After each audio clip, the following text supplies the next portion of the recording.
shift it a little bit. Okay. All right. So we are live. How y'all doing? How is everybody doing? Okay. Hopefully you guys can hear me. I have a new microphone, so it's not like a little plug-in piece where you guys have to hear my that knocking sound. So hopefully that's not a problem. Okay. I don't think it's gonna be a problem. Probably not. So yeah. I had to charge my battery. It's at 80%. So let's cross our fingers and hope that we get through this live with no problem. So I'm going to go ahead and just kind of wait for you guys to join. A few more people to join before I start, because I don't want to just jump into it and then nobody's here. So I'm going to just wait a little bit. We're going to wait. Okay. Because I want to make sure that before I get to the good stuff, I want to make sure everybody's on. So if you guys would be so kind to like, share this video with someone that you know, share it, like it, I would greatly appreciate it. The more engagement, the more this will reach the algorithm. So, okay. It's hot in here. So yeah, this live, y'all, I'm all over the place, but this is another live I've been sitting on for quite some times. I want to do this. I want to do this to the best of my ability and be clear with this message and share my experiences with you guys. Okay, this is a topic about love, and the topic is being strung along and me sharing my experiences being a quote-unquote doormat. I almost hey Taku. Aw, I'm sorry to hear that. I send you love. Hopefully this message will help you in some way. So I've spent a lot of time on this message and writing it down and taking notes and growing through the process myself, just like the last topic we did where I talked about the spirit of rejection and how that too also was a very healing process for me too, like me being able to see my self-rejection pan itself out and manifest itself. Hey Sam, how are you?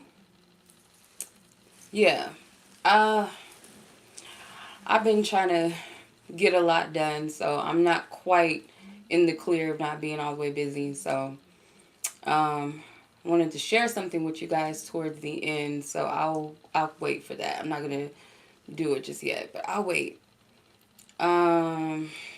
Goodness, something slipped my mind. Oh, if you guys have like a pen and paper or something too, like get that out. Get your pen and your papers out. For your notes, notepads, your devices, whatever you have, so you can have this information written down. Trying to think what else. I think that's pretty much it. I want to go ahead and start. There's not a lot of people on here yet, but that's okay. And I will be opening the phone lines up as well if you guys would like to call in. You guys want to share your experience. You guys would like to, just whatever you want to say. Be open. So I will leave the phone number when the live is up, and then we can go ahead and, I guess, start the message. So at first I was going to call this something else. I was going to call myself a pick-me, but I'm not a pick-me. I don't like that term, and The definition of a pick me is someone that's desperate for a man, and then, they try to prove that they're different and they're better than other women. In a sense, I feel like every woman kind of does that. They want to be the one that the object of their affection looks at as everything.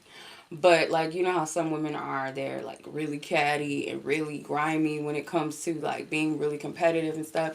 So I'm like, no, I'm not a pick me. I don't want to use that term. Doormat is more fitting to the type of energy that I was in.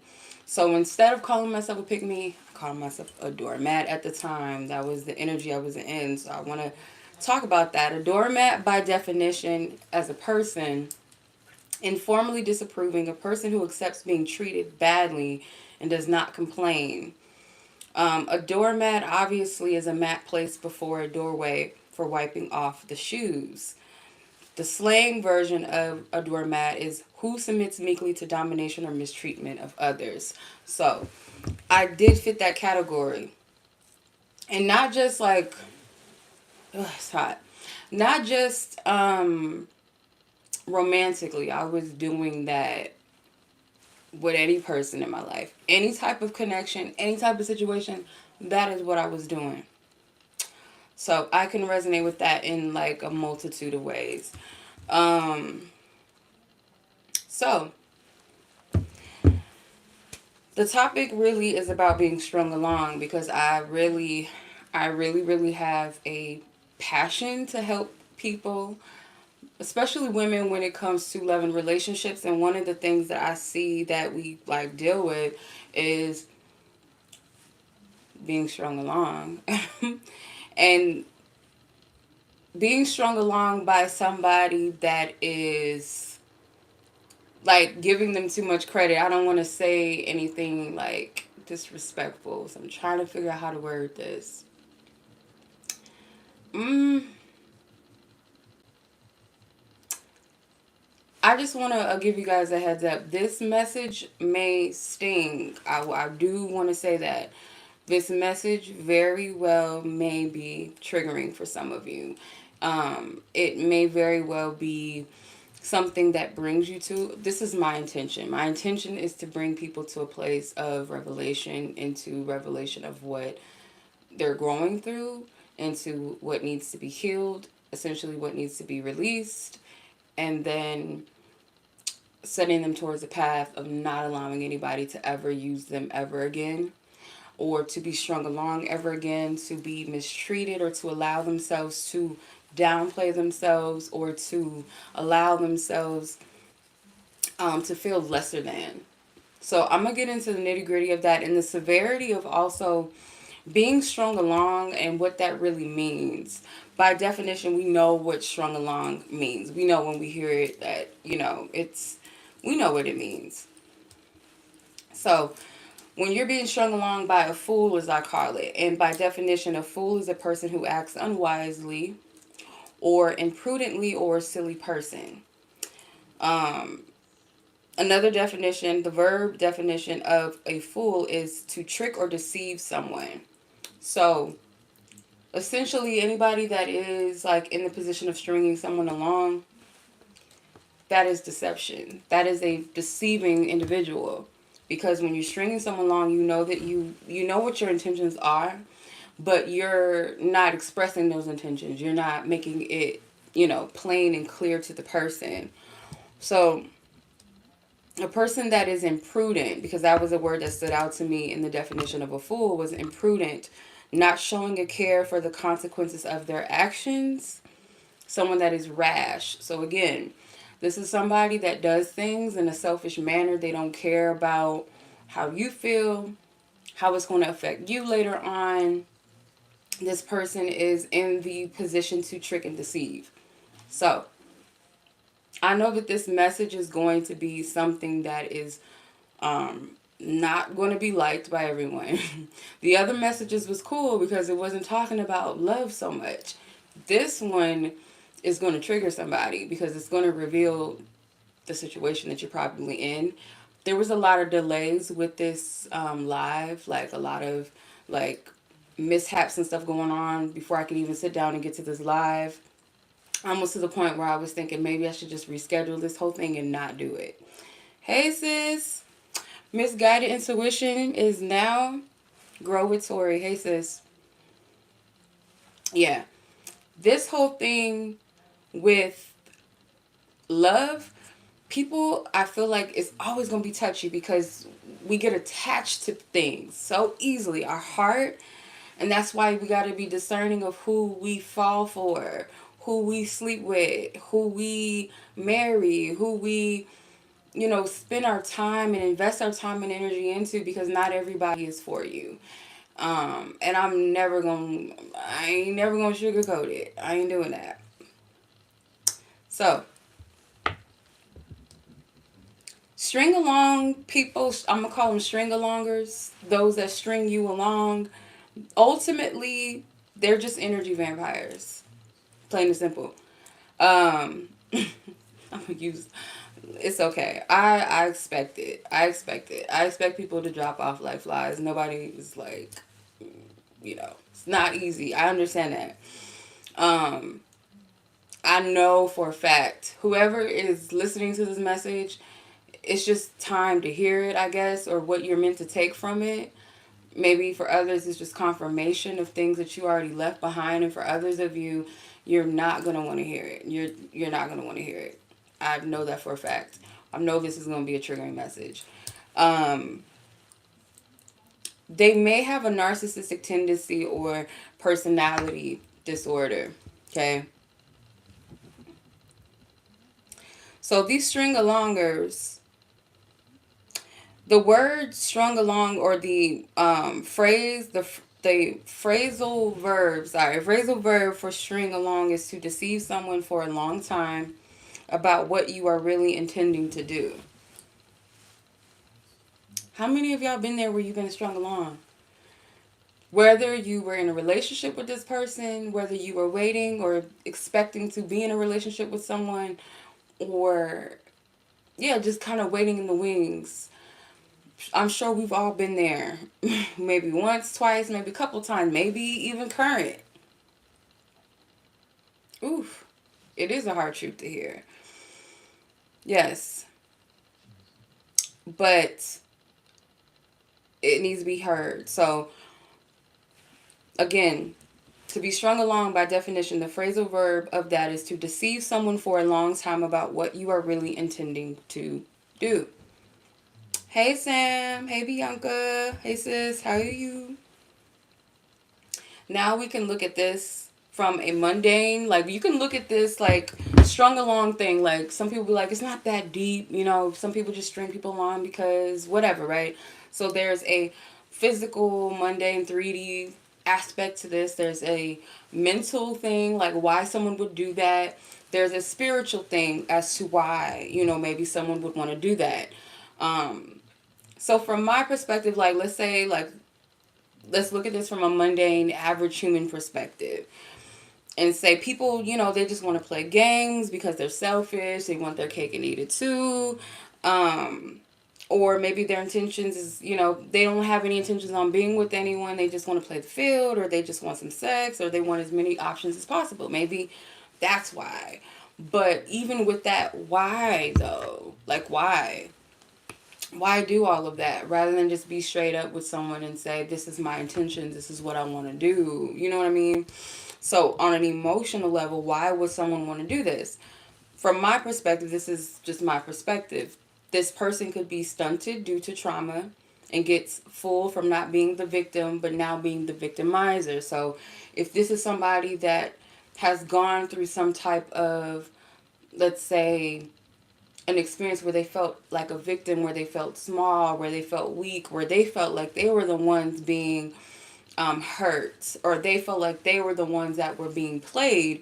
Now it's like, I'm doing it because I'm in the power seat. I'm going to get you before you get me. Cowboys and Indians type thing in love, unfortunately, with another person that is unsuspecting or doesn't even have the intentions maybe to even harm this person. But it's like, I don't want to be the victim. I'd rather be the victimizer.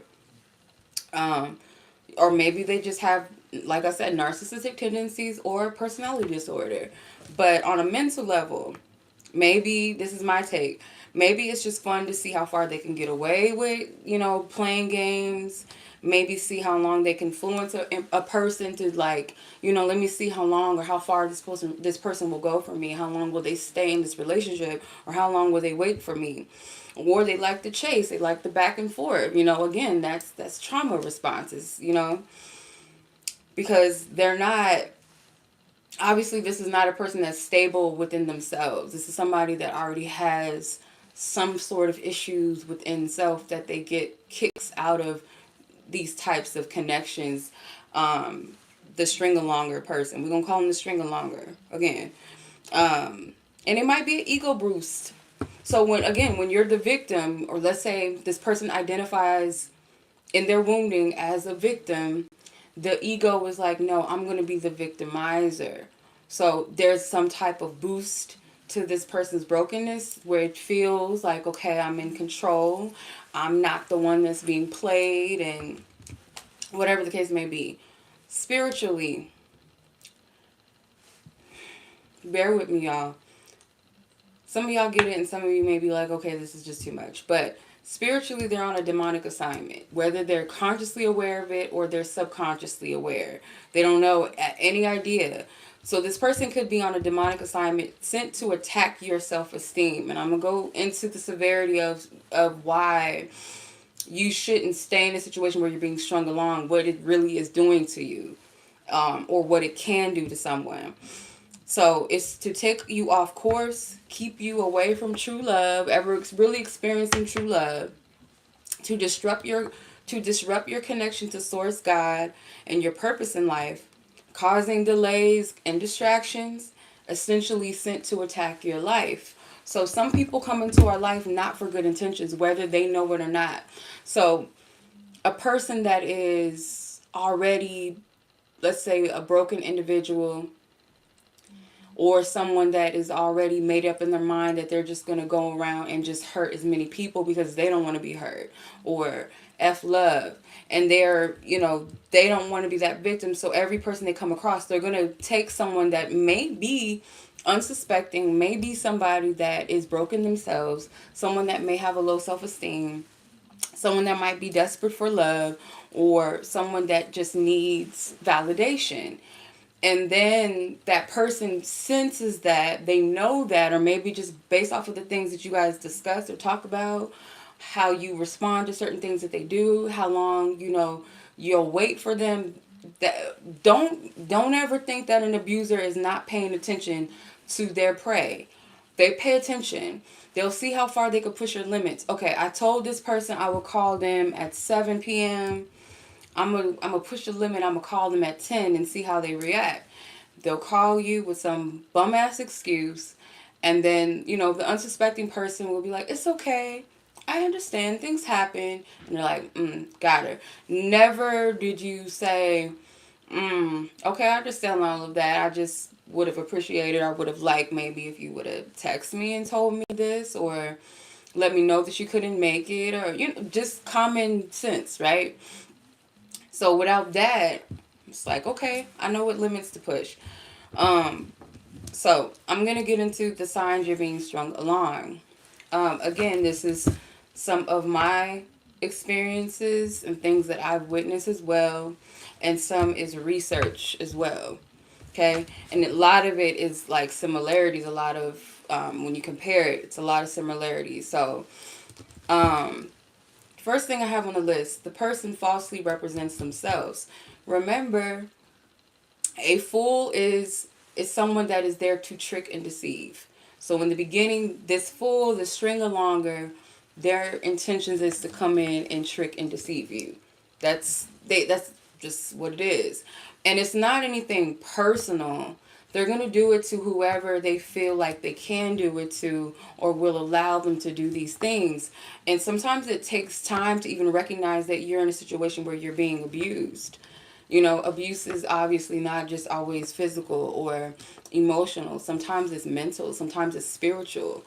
And with like deceptive people, you got to be very wise and discerning with those types of people. So what they'll do is they'll falsely represent themselves through flattery, love bombing, and mirroring you. What I mean by mirroring you is that they'll study you. They'll study what you like, what your personality, like what you desire, what you want, and they'll try to mirror that back to you, like they're that, or they're like you, or you guys are on the same level, you guys want the same things, or you guys are into the same, like you got the same mindset. Um, but over time, like that facade is gonna you can't keep it, you can't upkeep that. So that's how you know. Number two, this person falsely represents their intentions, or their intentions are never clear.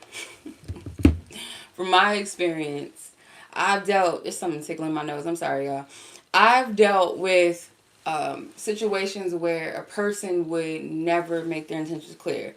It was always confusion, and I always say this: when there's confusion, there's the enemy. There's no other way around it. So this person could um, tell you that their intentions are this and it's that, and oh, I just want to get to know you, I want to take my time with you, and blah blah blah. Like, but this person is rushing with you, or they're telling you that they want to get to know you, but they're trying to rush you in the bedroom already. This person is talking about marriage early on. Like, you can tell when something's not right. Okay, they're flattering you. They're talking about, yeah, I'm thinking about one day I want to move to such and such and have kids and have a dog and a picket fence, and I want to travel to Paris every weekend. Just making up all kind of shit to, excuse my language, to flatter you. But that's not their true intentions. Number three, makes promises or plans that eventually fall through. Often. They'll make plans or they'll make promises with you and it never ever comes to pass, or it's always falling through. That again is another game. Okay? We don't need to go too much further into that. It's self-explanatory. Number four, inconsistent communication. Hardly ever initiates communication, or their communication is sporadic. Oof. Yeah. I I'll admit, I feel like nowadays, like, because like social media and a little bit of the pandemic kind of made it a little challenging for people to be social. People are dealing with social anxiety, so I understand that some people communicate. Their communication is not always the best. However, I always say this: when a person it's a willingness inside of a person, even if you're growing through something, or you are in fear, or you're in self-doubt, that willingness or that desire, that effort to still rise to the occasion with people that you care about, you will you'll over like you'll oversee that. Like, okay, I'm growing through things. Let me tell my friends or my family, I'm not feeling right now. I'm going through something, and genuinely mean it, as opposed to be like, I ain't gonna say nothing. So the excuse of, oh, he's just scared. Oh, no, no, no. And men are they are hunters by nature. They are pursuers by nature. So all of that, miss me with all of that. I don't believe that. I'd be like, it's a possibility, but you'll muster up the courage. I don't know how many times I've mustered up the courage to say things that I thought that I couldn't say, um, or just simply, expressing myself, or texting or reaching out to someone where I was like, I don't want to do this, but I overcame that fear by just doing it. So I don't want to hear that a man is scared. Oh, he's going through. No. And if he can't communicate that to you, then you gotta, communication is key. And addressing it, maybe saying, because people can't read minds, so it's best to communicate and tell people where you're at and how you feel. And in some instances, like, a person knows what they did. That's how I am. I'm like, you know what it was, and if I didn't hear from you, then whatever. I'm not about to probe. I'm about to just move on. But number five. If they wanted to, they would have. Yes. Number five, hot and cold gives you mixed signals. Is another thing too. When a person is not intentional with you, or they don't have clear intentions with you, or good intentions with you, it's never clear. this person will always give you mixed signals, because we know when somebody's interested in us, whether it's somebody we're interested in as well or someone we're not interested in back. We can tell when someone's interested in us. Usually you sense the energy. And what I mean by interested, I don't mean somebody that's just interested in sleeping with you, because I don't mean to jump, skip, and hop around, hopscotch around topics, but I feel like this ties in. I just watched a video this morning. It was a response to a TikTok where this man said, why do men sleep with women they don't like? And the man that responded to this post, he was very vulgar, so I can't even repeat some of the things that he said. But basically, what he was saying is that men will sleep with women that they don't like because, they're not in it for the emotions.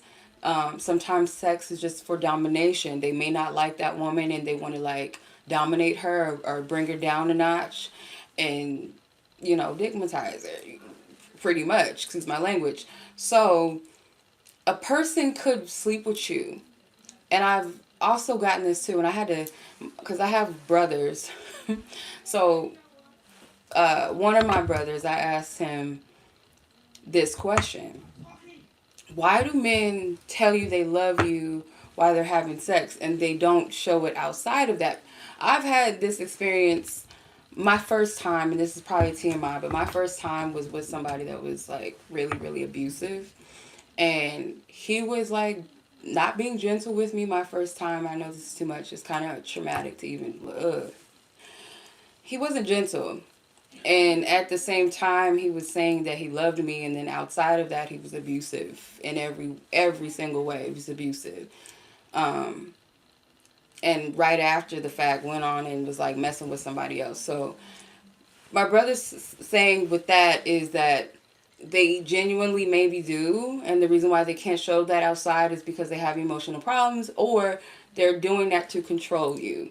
So I'm going to check the last box and say that it's control, because it kind of coincides with that other example that I shared about that TikTok where the man commented and said, we do it because it's a domination thing, or it's just the P word, it's just the kitty cat. That's all it is. I don't have to like her. I don't have to want a spiritual connection or emotional connection with her to genuinely get to know her. So if someone is not genuinely interested in you, they're going to give you mixed signals, because the person that's interested in you, they're not going to even give you a chance to like leave.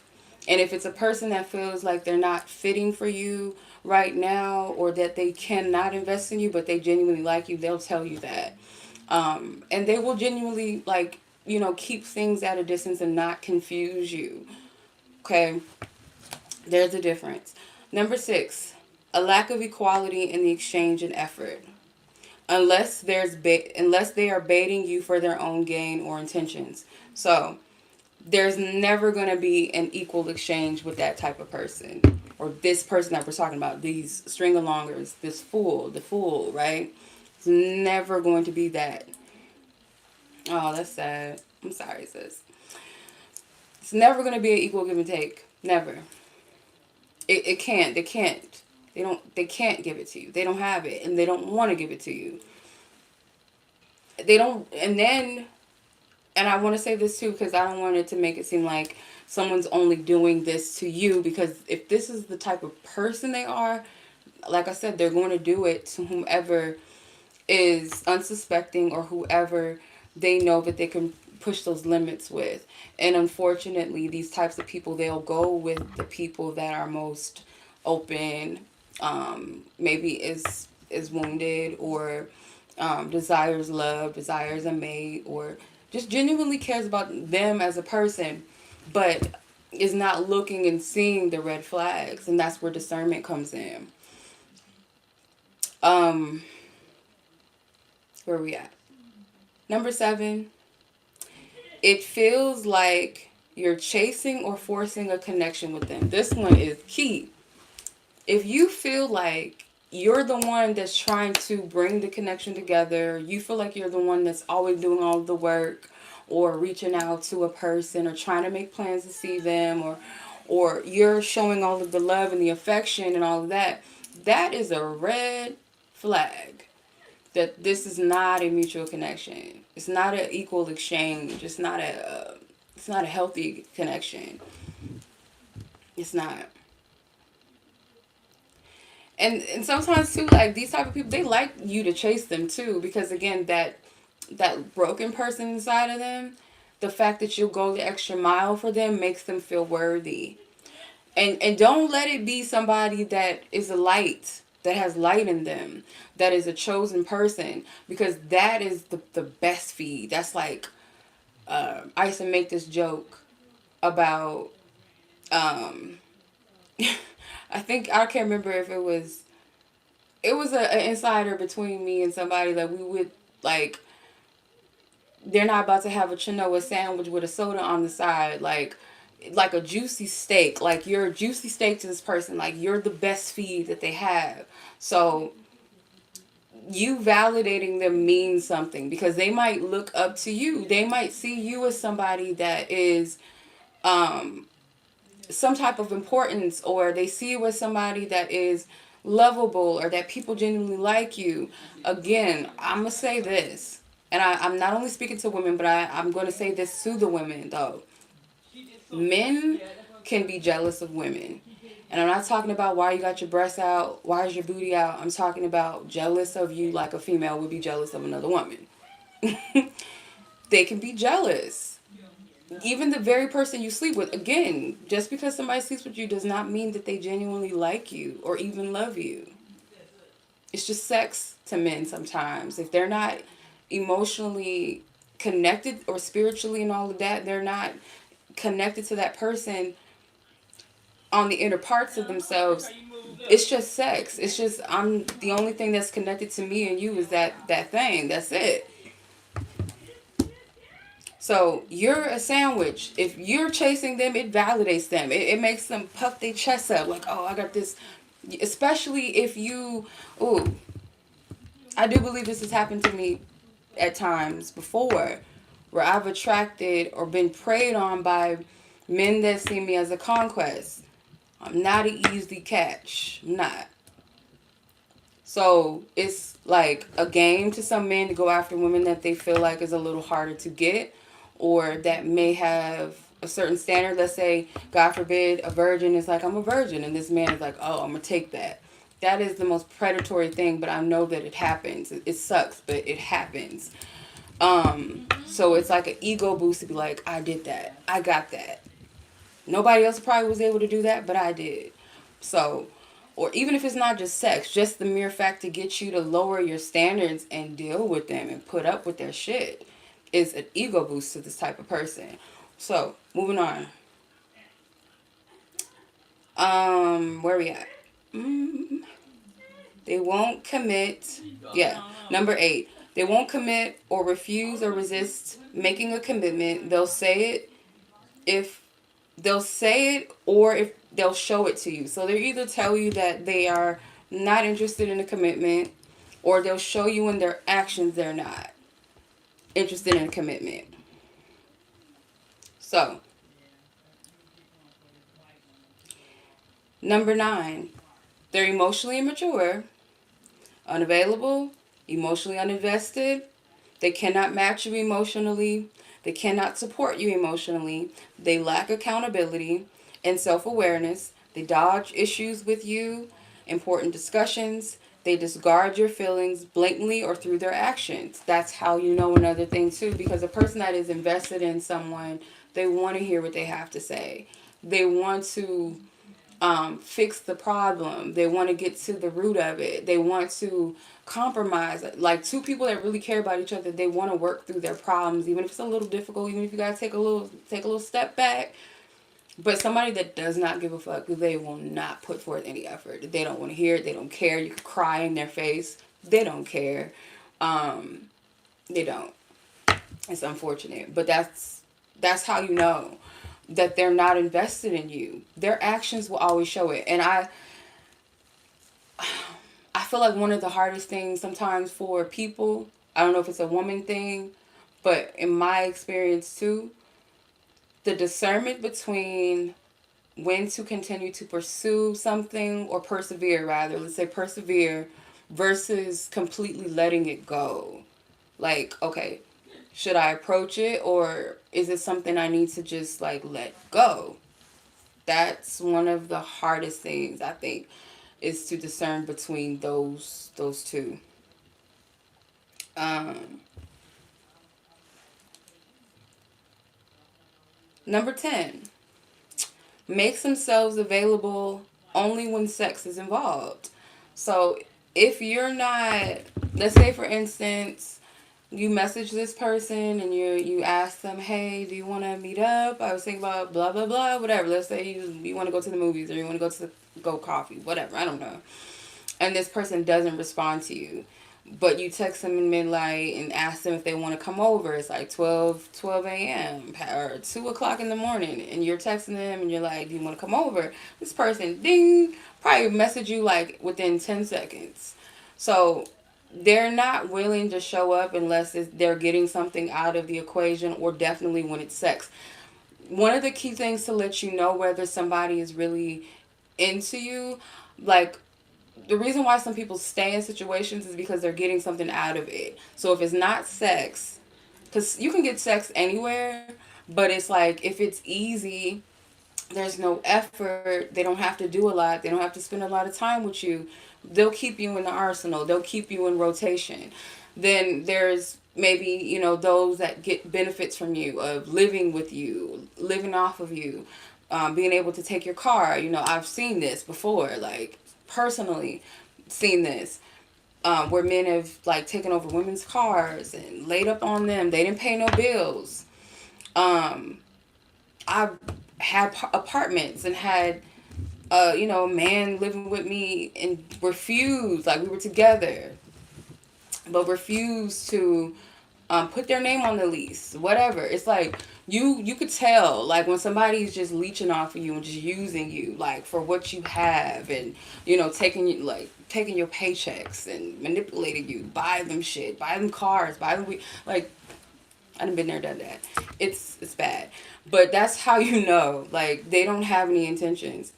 They're just users. Like I said, energy vampires. They're gonna not only just take from you materially and sexually, physically, they're going to take from you energetically. Number 11. A lot of, I don't even know how many I listed, y'all. We ain't even halfway through it. Anyway, I'm just kidding. You've made it clear what you want romantically or with them, but yet they haven't given it to you. So that's another telltale sign, is the fact that this person knows what you want, but they refuse to, like, you know, grant that to you in a sense. Like, I know this is a woman that, or a man, whatever, that wants to get to know me, wants to, whatever, spend time with me, whatever, or wants to commit, wants to settle down, or whatever, but they refuse to do that. And years go by and nothing's ever changed. A person knows what you want. Sometimes, like, you can tell a person what you want out of your mouth.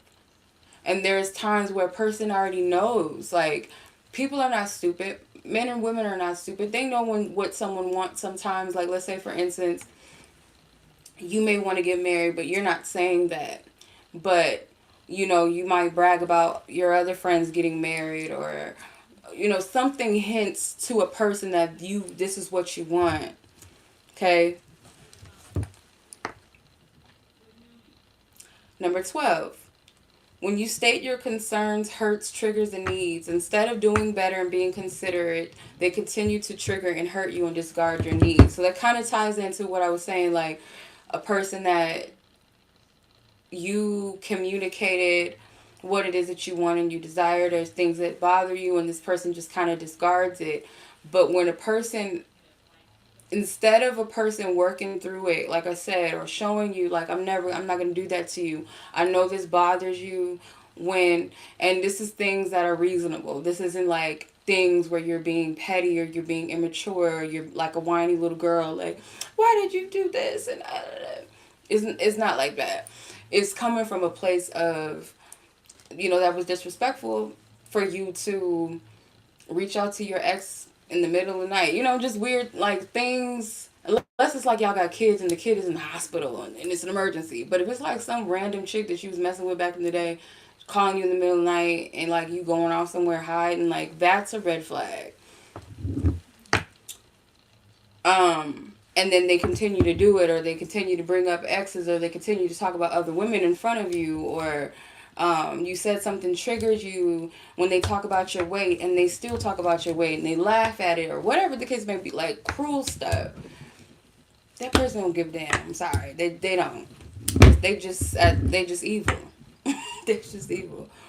Um, Number 14, they ghost you, or they're in and out of your life.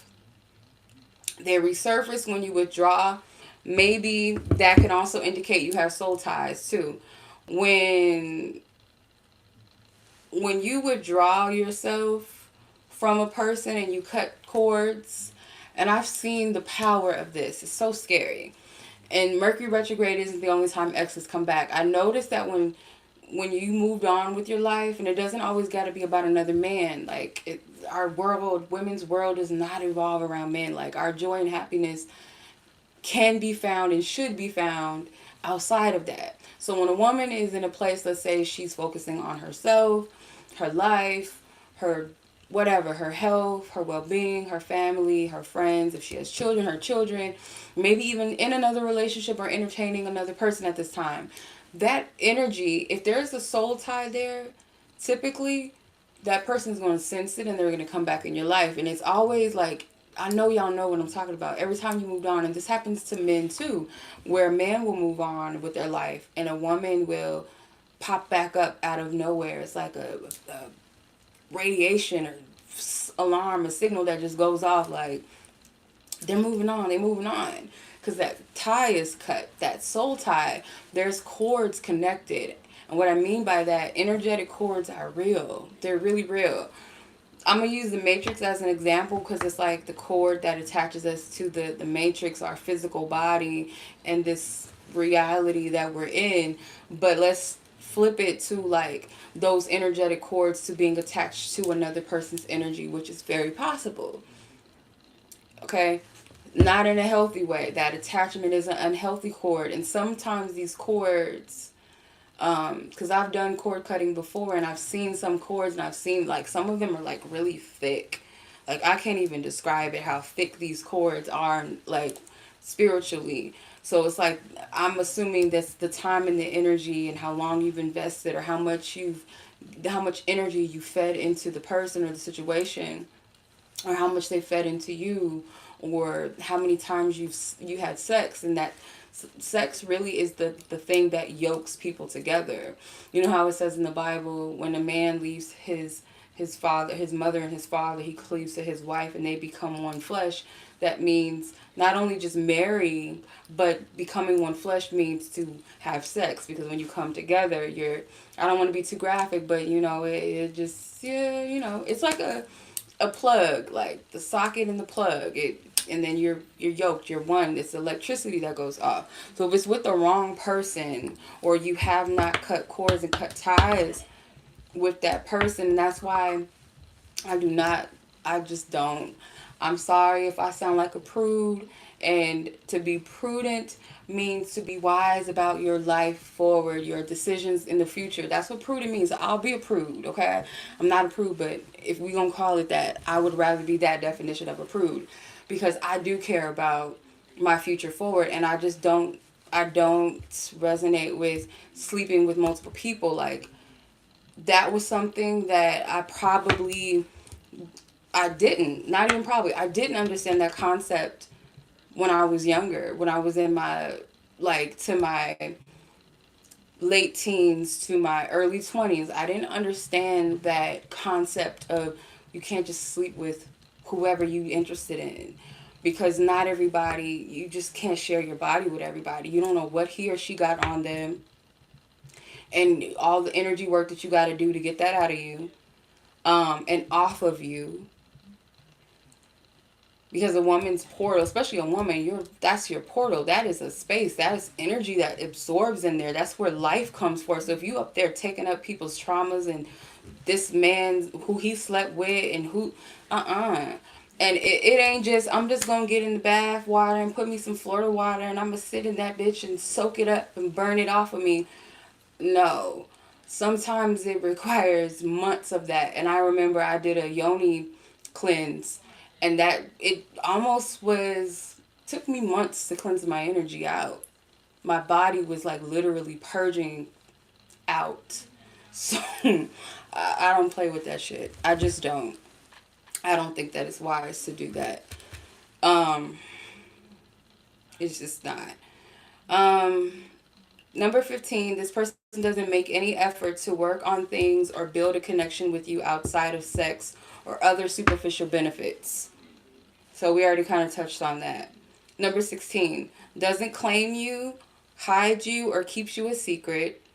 They love the fact that you want to keep things private because they're free to move how they want. Remember, you said that you were okay with it, right? So they're not going to be like, you're not gonna feel any type of way if you get mad about, oh, why aren't you talking to me when we in public, or why do you act like that? Why are you talking to this other woman? Because, well, you told me you want to keep things private. Like, they like that. See, certain people know where they can push certain buttons, and I understand the quality of sacredcy. I'm gonna call it sacred, not secrecy, but sacredcy, being like keeping things hidden for protection of something, right? Not telling everybody your business, what you got going on, who you talking to, and all that, because you're able to cultivate something privately, and if it doesn't work out, it's not messy. Not everybody's all up in the mix and in the business of it or whatever. But there's a difference between somebody that has the intentions to hide something because they're up to no good. So, especially if this person's talking about you, their person, their partner, their lover, their woman, their man, or whatever. Like, you just gotta discern what's going on. Because people will say everything and anything. Number 17, they flirt with other women or men in front of you, or flaunt other men and women around you, um, trying to make you jealous. So a person that tries to make you jealous with other men and other women, for one, they're very immature, and I've had this before, and this is one thing. As a partner, I don't know if it's a Taurus thing, but as a partner, I do get possessive, not in this way that's like drama filled and I'm confronting people and acting all crazy, like doing all of that. But you'll feel some type of way, and I feel like naturally anybody will when they see their person flirting or someone flirting with their person. You're gonna feel something, right? That's like, I don't like it. But somebody that is like in your face flaunting and stuff, like I'll see it, I'll notice it, and I think it's really stupid. Cause it's like, it's gonna take me a lot of work. Like, you're pathetic. Like, you gotta go through the lens of trying to like sting me by flirting with somebody that you don't even want. Some of the time you don't even want. You just want to make me feel some type of way. Like, that to me is like, it's lame as shit. It's a turn off. It's not gonna be somewhere I'm like, oh my god. I'll be like, why? Why are you doing? And sometimes I'll be like, why is it like what? It doesn't make sense. And you'll be able to see right through it. In some instances, yeah, you'll see red. Like, you'll be like, why? Oh my God, what is it about her? What is it about him? But it's just a game. It's immature, and sometimes it is to push another person away and be like, I'm trying to get this person to get the point that I don't want to do this, or I'm not interested, or I don't want you. Sometimes it is that too. It could be that. Some of it is to also gain that control again and be like, look, people are interested in me, or other people are paying me attention, and like to gain that control back, to manipulate again. Like, gotta read between lines. Yep. Yep, they don't want you to move on. Exactly. Number 19, and this is the last on the list, and then we'll get into the severity of being strung along, if I haven't touched on it enough. Number 19, they'll have something to keep you tied to them, coming back to them, and a door to keep coming back in whenever they want. So, one of the biggest ways is children, unfortunately. Men and women are guilty of doing that, where they will use their kids to stay in and out of an ex's life. Could be possessions. Um, it could be just kind of keeping you on this cliffhanger of, remember you said we were supposed to go on a vacation here and blah blah blah, and I'm just, something to keep you always coming back, to shelf you. One of my good friends, she said her mom, it was something her mom I think it was I don't know if her mom created it, but her mom told her this, like this term, and the term was, don't allow him to shelf you, meaning I'll come back to you later. Like, I'll kind of keep you in my life just in case, and while I do whatever I want to do, or while I entertain somebody else or entertain multiple people, whatever the case may be, I'll kind of keep contact with you. I'll keep coming in and out of you. Or I didn't mean to say keep coming in and out of you. Okay, maybe for somebody. Hey, I didn't mean to say it like that. But this person, what they're doing essentially is like, okay, if I can shelf this person in my life, like, I'm gonna get into severity, because I'm gonna break that part down for a second. Like, okay, the severity of dealing with an emotional abuser, aka the string alongers, the fool, um, and the energy vampire, because that's essentially what this person is an energy vampire, is there's a pulling from your source of energy, and you're essentially being drained of your emotional energy as well. They will leave you with little to hardly no more energy. When you don't release the pain, it stays stored in your body, causing blockages physically and energetically in your life. So when this person that has abused you to the, like, to the core, or has caused you to doubt everything about yourself, or make you feel despair, I'm gonna get into that. It's gonna cause those blockages, and I'm gonna talk about one of the major blockages you do not want to. I'll say two, but one in particular, for like it's very fitting to this conversation. Hey, hey everybody that's joined. Hey ladies, I appreciate everybody like talking and communicating, conversing. I know I can't like see it all at once, but yeah. So this person will cause these blockages. Like, if you don't release and forgive that person, and you allow those resentments to be there, or the word curses, or their actions, the things that they've mirrored back to you or projected onto you that made you feel lesser than or whatever, you're going to harbor those energies and store them, and they're going to be stored in your energy field, or in your chakras, your energy points in your body. And I'm going to get into two, I will say at least. Most definitely one of them you do not want stored, blocks of like energy stored and blocked in your aura, in your energy field, your energy point. Like, why you don't want that, I'm going to get into it. But they'll most likely cause blockages of progression in your life, or keep you from aligning with the person who's meant for you, through keeping you stuck by operating in the spirit. And this is very important. So y'all might want to write this down so that you can denounce this. They'll keep you stuck by operating in the spirit of manipulation, domination, control, lies, and deceit. Those core energies. They operate in the spirit of manipulation, domination, control, lies, and deceit.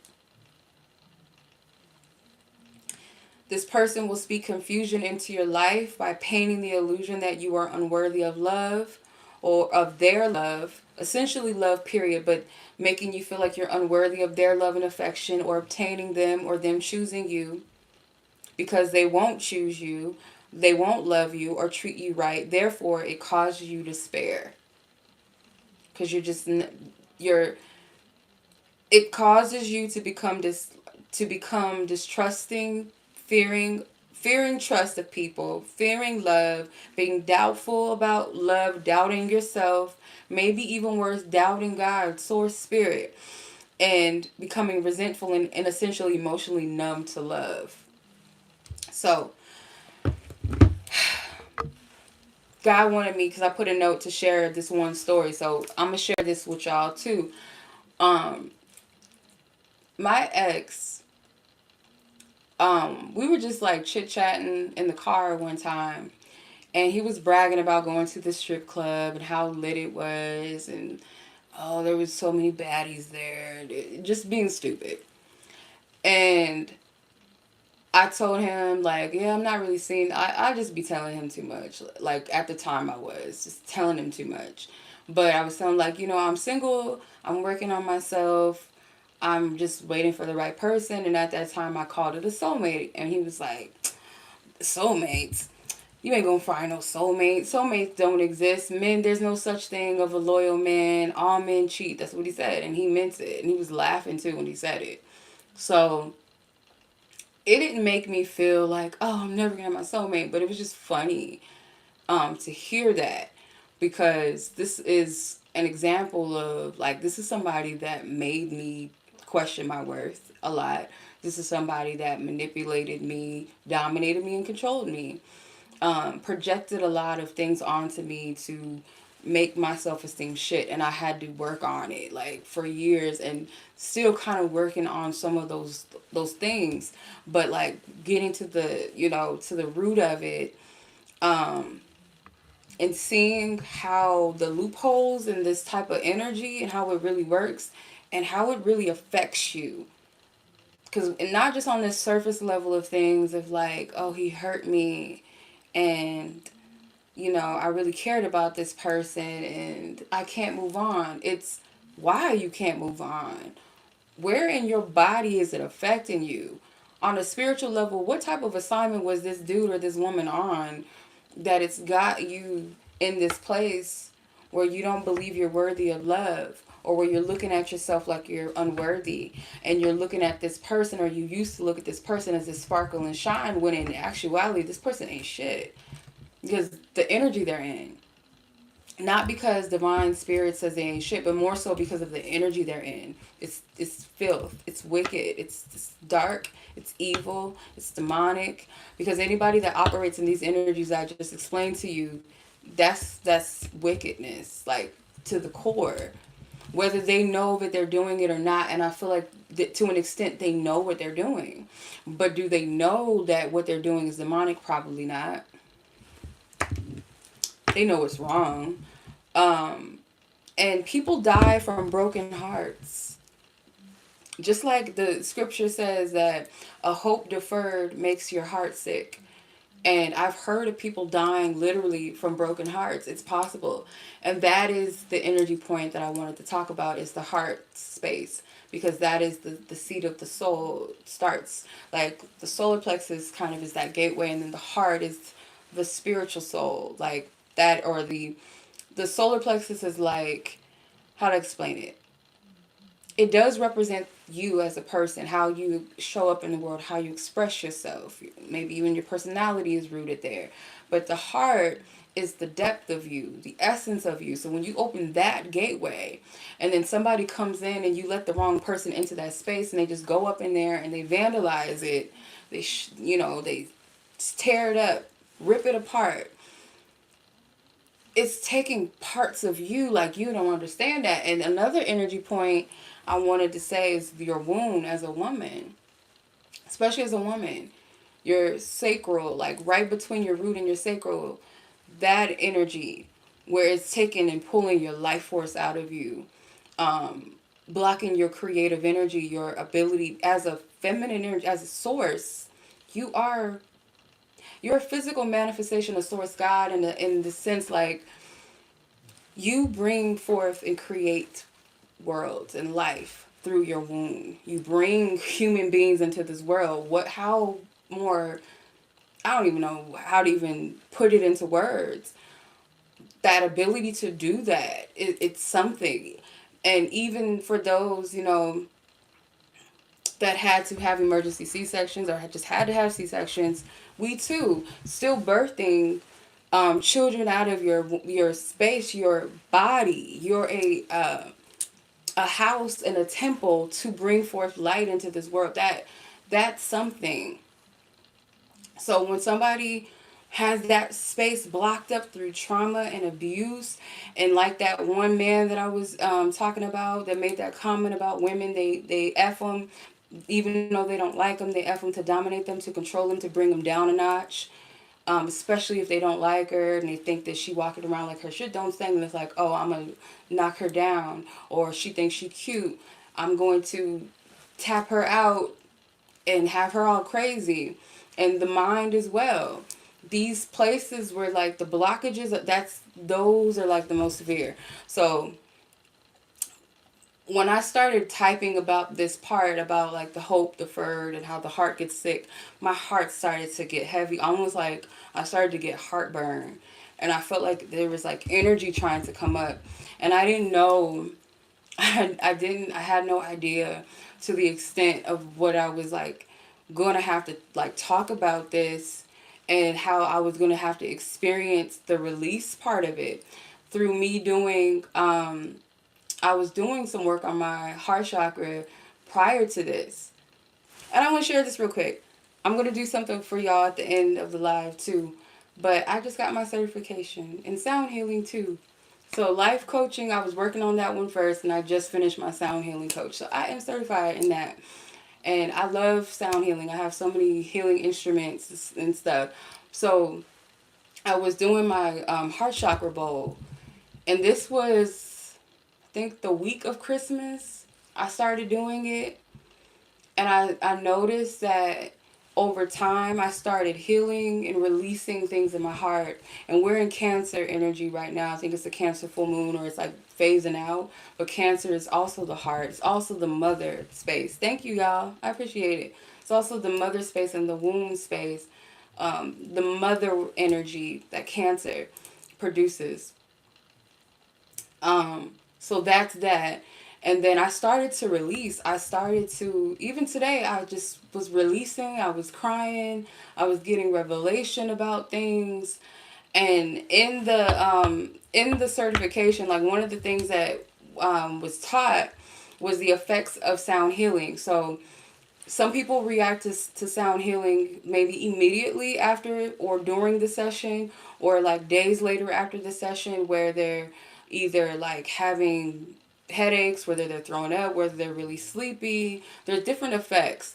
Or it can happen where you start having revelations about things, where you have this certain urge to release and let go of what doesn't serve you, or you might cry. And it could happen weeks later. And I feel like over the course of me doing that work, it started to become manifested. And ironically, within this time frame, when I'm doing this message, I'm just like, God works mysteriously. Just like with that other live discussion with the self-rejection, I had to go through that cycle of really dealing with my self-rejection and seeing how it was playing out and manifesting in my life before I could even come on and do the live with y'all. Because I would have to really grow through it and really, like, not that it wasn't always there, but I just became more aware of it on a deeper level, because healing is like an onion. It has layers. Okay, so yeah, my heart started getting heavy, and I started writing down my experiences about me being strung along and what that made me feel. So if you guys have your pen and paper, I have some more things that will be probably useful to write down as well. And these are points that are going to help you to release, or at least maybe open the door to figure out how to do that, because everybody's process is different. Everybody's timing is different. The time of healing and processing it and wanting to actually deal with it, because sometimes it can be overwhelming to do healing work or to sit with yourself about certain things. Like, it's not always easy. So okay, so one of the key things the spirit was bringing up was one of the most important things is to identify when did this person ever tell you or show you who they were? And why this is important is because it's going to help you to be able to discern in the future when someone may be attempting to deceive you. Okay? How to utilize that discernment and strengthen the muscle. So another thing too will also help you to identify what was it that initially attracted you to this person, and why. Why was I attracted to this person?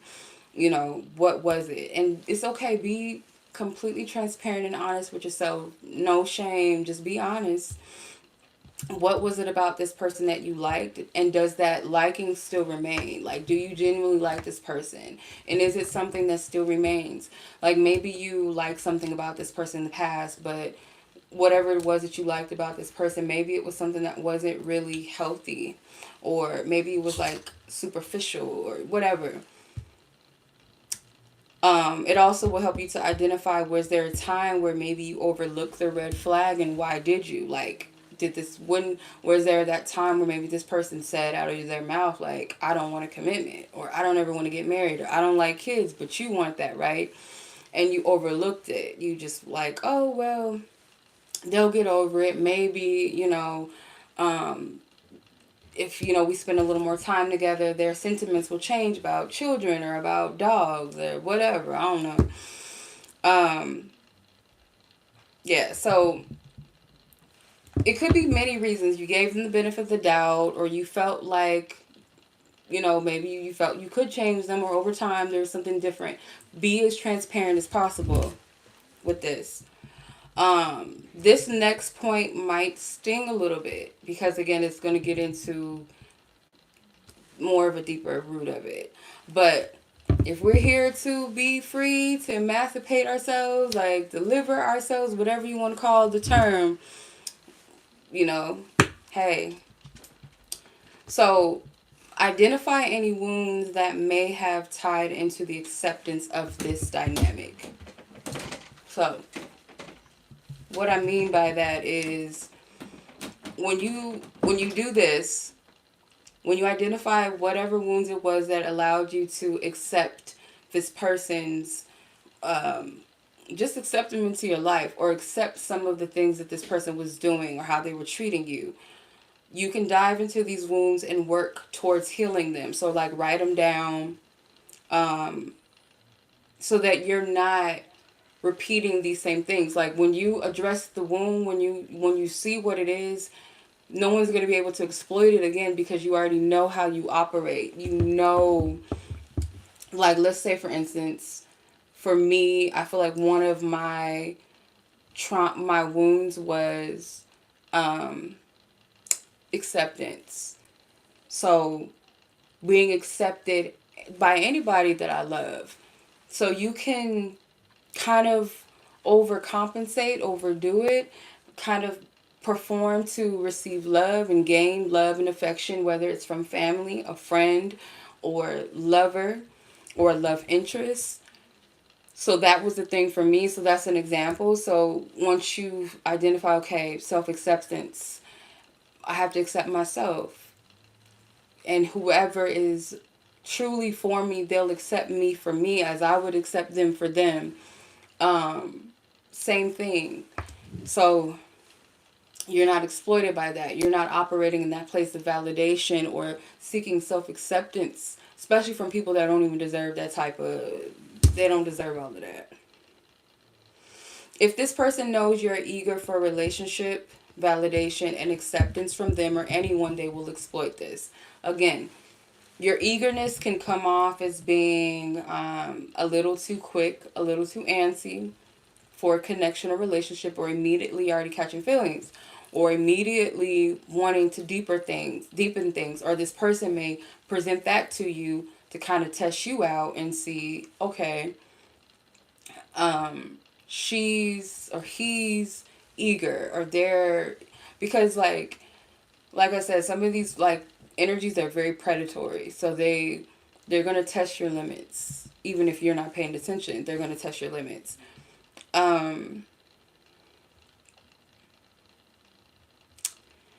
I would write down on a pen and paper to ask Source, God, Spirit, the Most High, whatever, the Divine, to reveal to you these wounds. Maybe sometimes you're not able to put them into words. You can kind of sense the action behind what you're doing, or the pattern or something, but you're not able to identify what is the exact wound, or the spirit behind it, the energy behind it. For those of you, the spirit, but the energy in essence behind it. Like just write it however you feel led to write it down, or if spirit reveals it to you, if it's a keyword, the phrase, let's say for instance projection, whether it's attachment, codependency, fear of being alone, desperation, whatever it is, write it down. Just and again, be as transparent. The more transparent we are with ourselves, with Source, God, the more revelation and the more we could free ourselves, the more real we are with ourselves, the more free we get when we're in a place of holding back and shying away. And again, mind you, some things do take time. Not everything is going to be something comfortable for you or something that you're going to feel immediately um, urge to tackle and face. Like some things do have to kind of be peeled back in layers and kind of addressed slowly. Um, Especially if it's some really painful things. So that's understandable. Take your time with yourself. But be as transparent, as real with yourself and God and source as possible. And it might not come through words. It might come as visions, pictures. You might see phrases.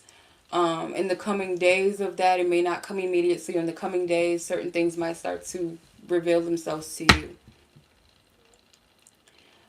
But yeah, write these things down because some, like I said, some of these things may be the spirit at play and the wounds connected to these, the wounds or the spirits connected to these wounds. Like write it down so you're able to call, because you're going to have to denounce these things and deprogram yourself from this stuff. And if it's word curses, like if this person told you were never going to find your soulmate, let's say that. I'm going to use that as an example because I just shared that story with you guys. Oh, there's no such thing as soulmate, or no one's ever gonna love you. You're too difficult to love, or you're too skinny, you're too fat, you're whatever this person could have said to you. If it's not one person, maybe it was different people that said these things to you. Write it down. Um, Once you've gathered them by what you've written down, start denouncing and rebuking them, and anything else connected to those spirits, call them out. Because the thing about like spirits and stuff like that is that they run in cliques, they run in armies. So self rejection could resonate with isolation, depression, suicide. So there's connections. Lust can pair with, I don't know, deception, deceit. Um,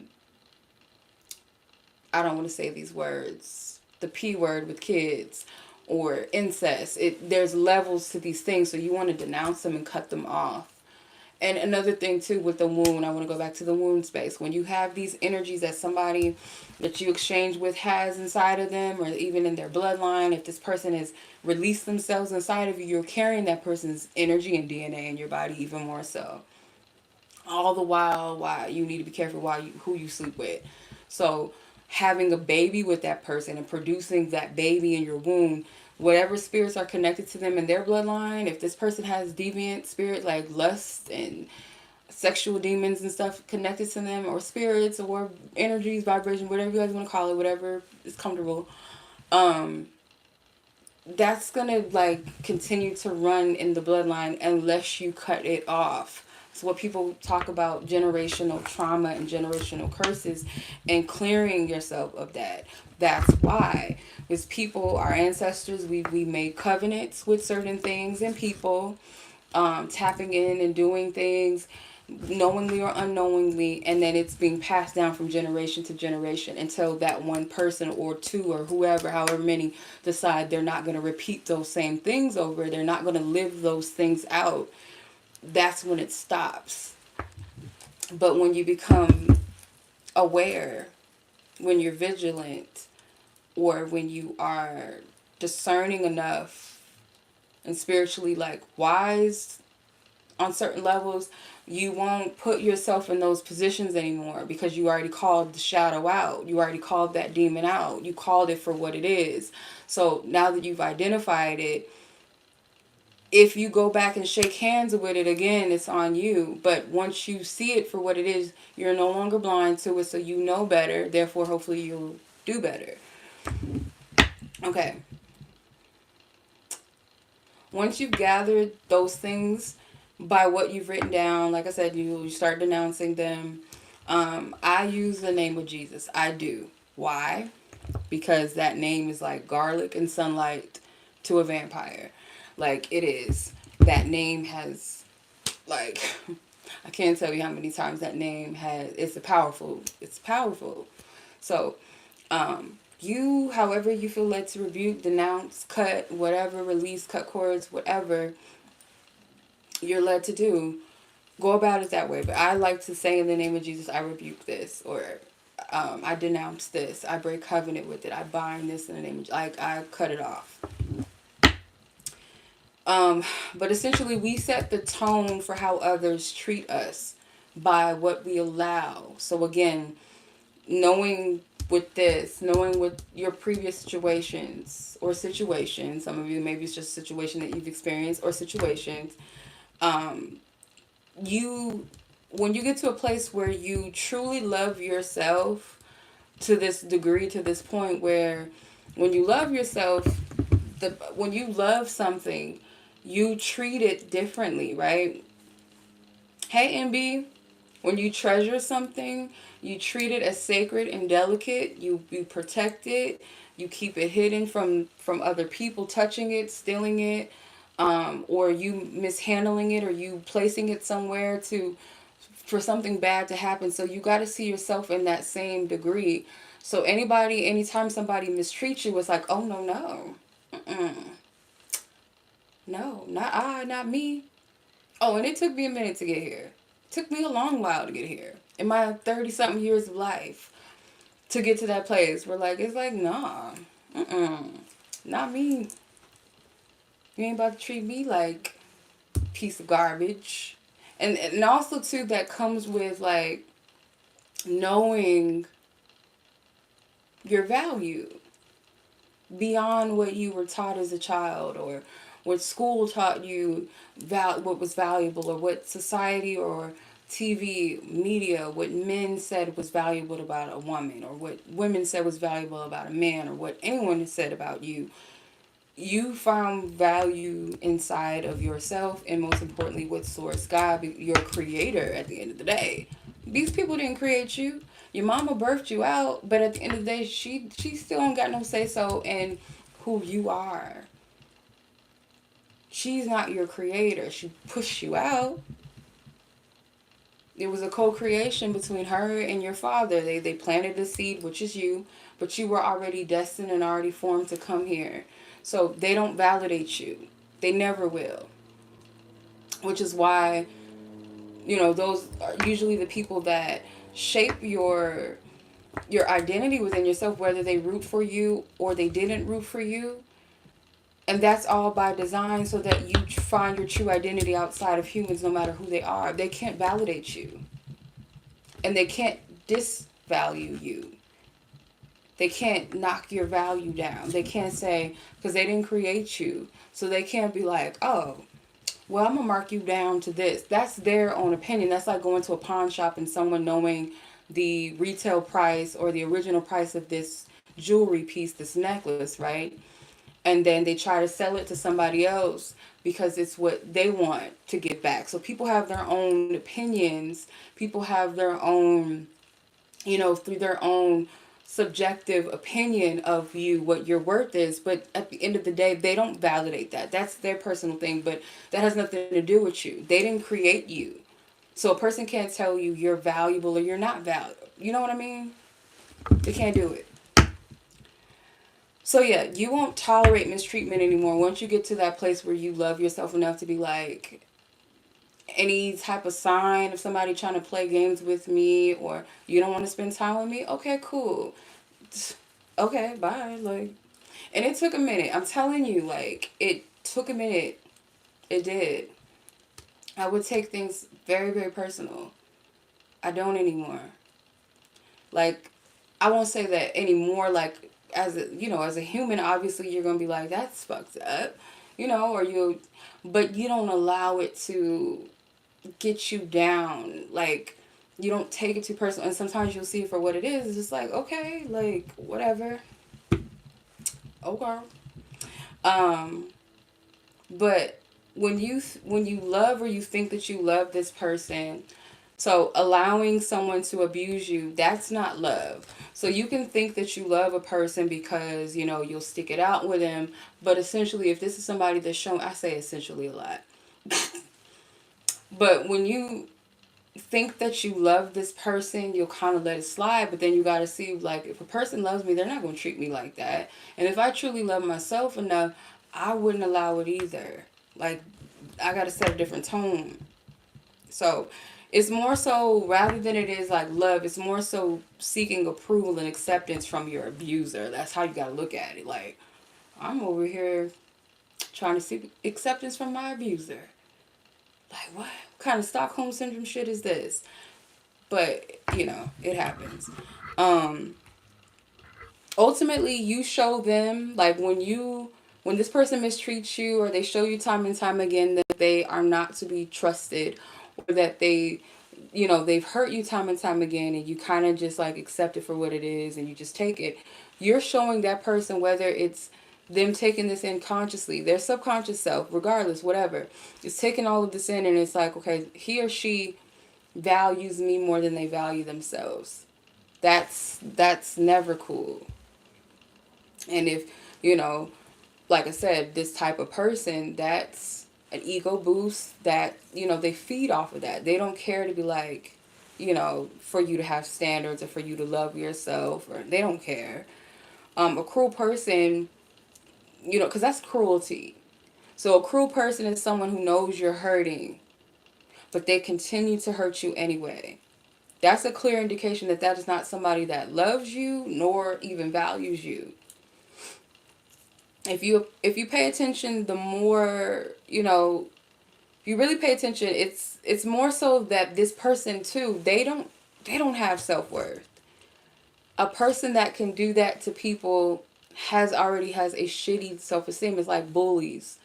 When you when you see the background of the bully and what their current home life is like, a lot of times it's turmoil in their home, or they may have, they may deal with abuse in their own home. So like I said, the victim wanting to be the victimizer, they don't want to play the victim, they don't want to be in the position of the victim, because that's powerless, right? So I'd rather be in the position of victimizer, or I'm going to repeat maybe what I've seen in my own household, or what I think is the best way for me to feel better about myself, whether it's hurting people with physically with my fists or with my words. Yep, childhood trauma. You said it.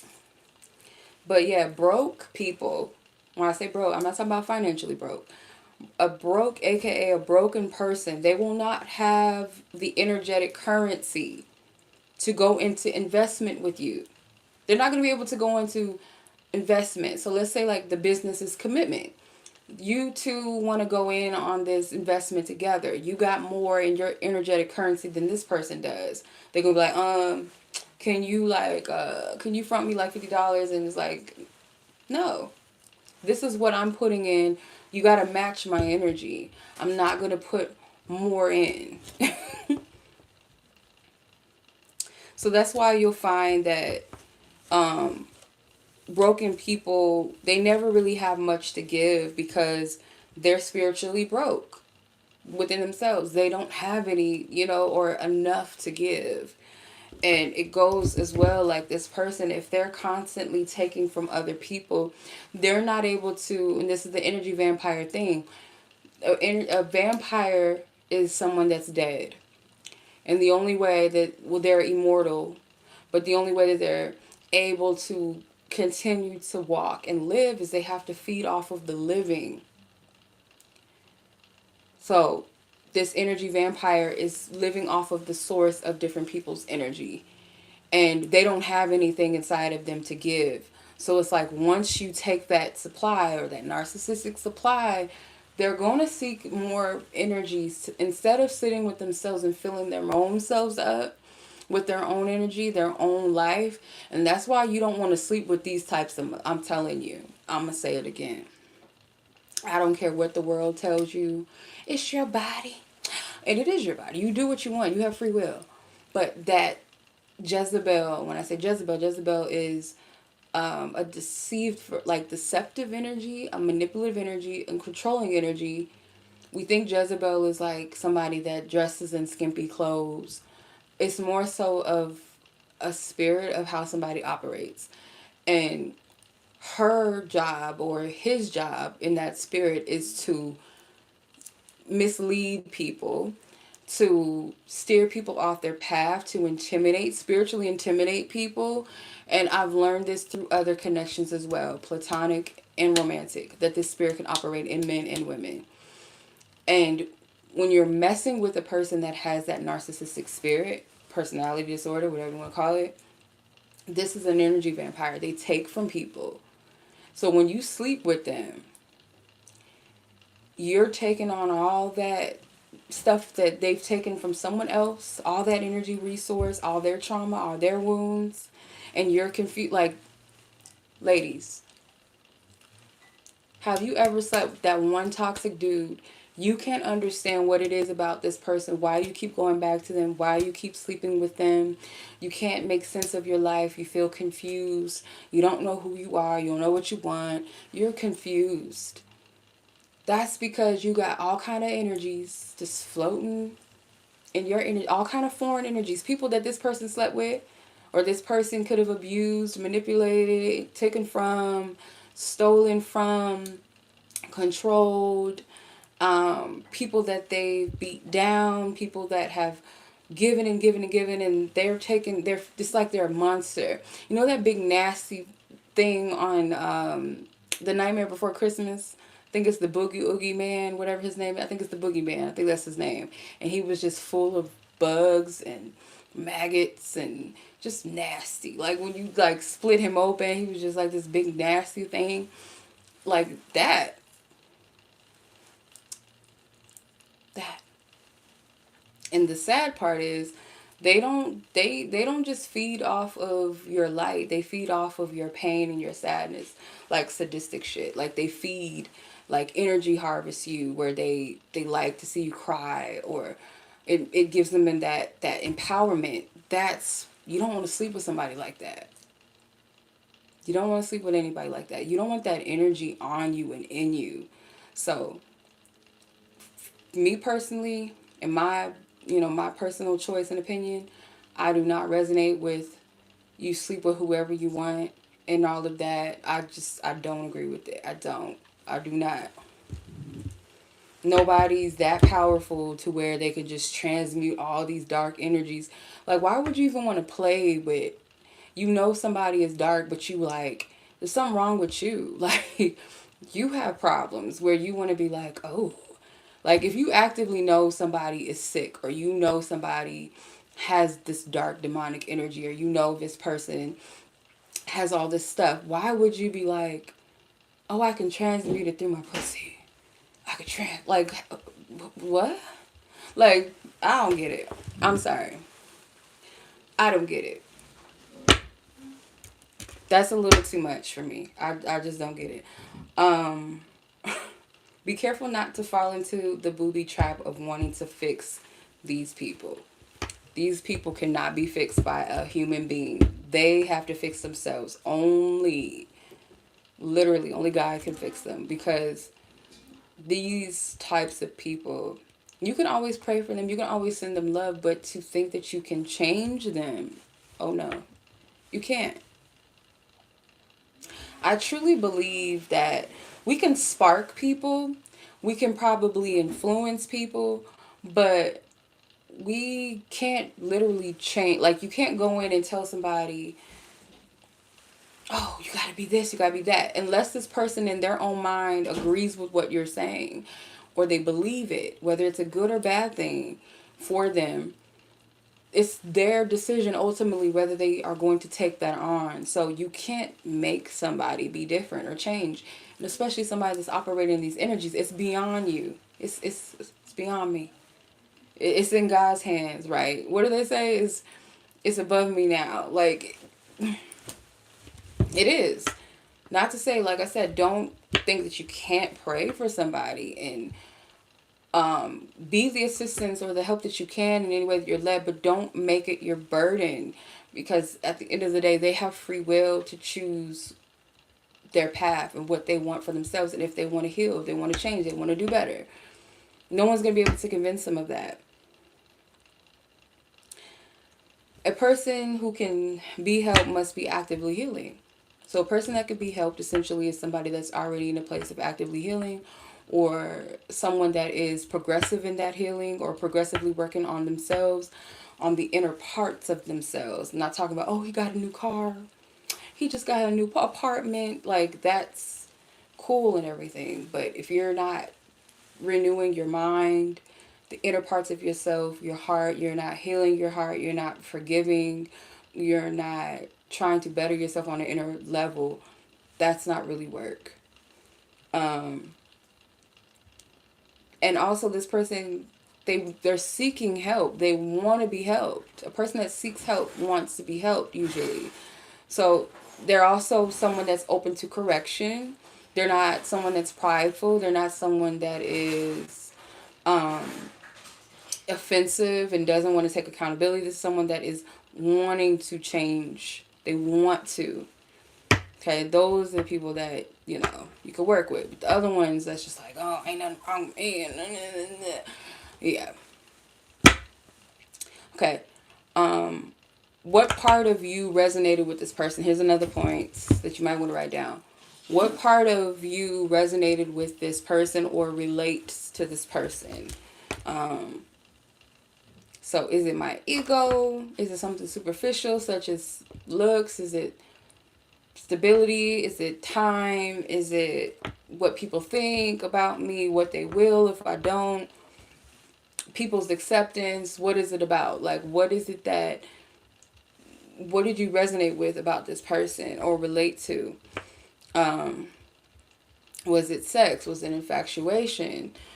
Because if you're prioritizing lust over a true connection or genuine connection, again, too, that goes back to the wounded self.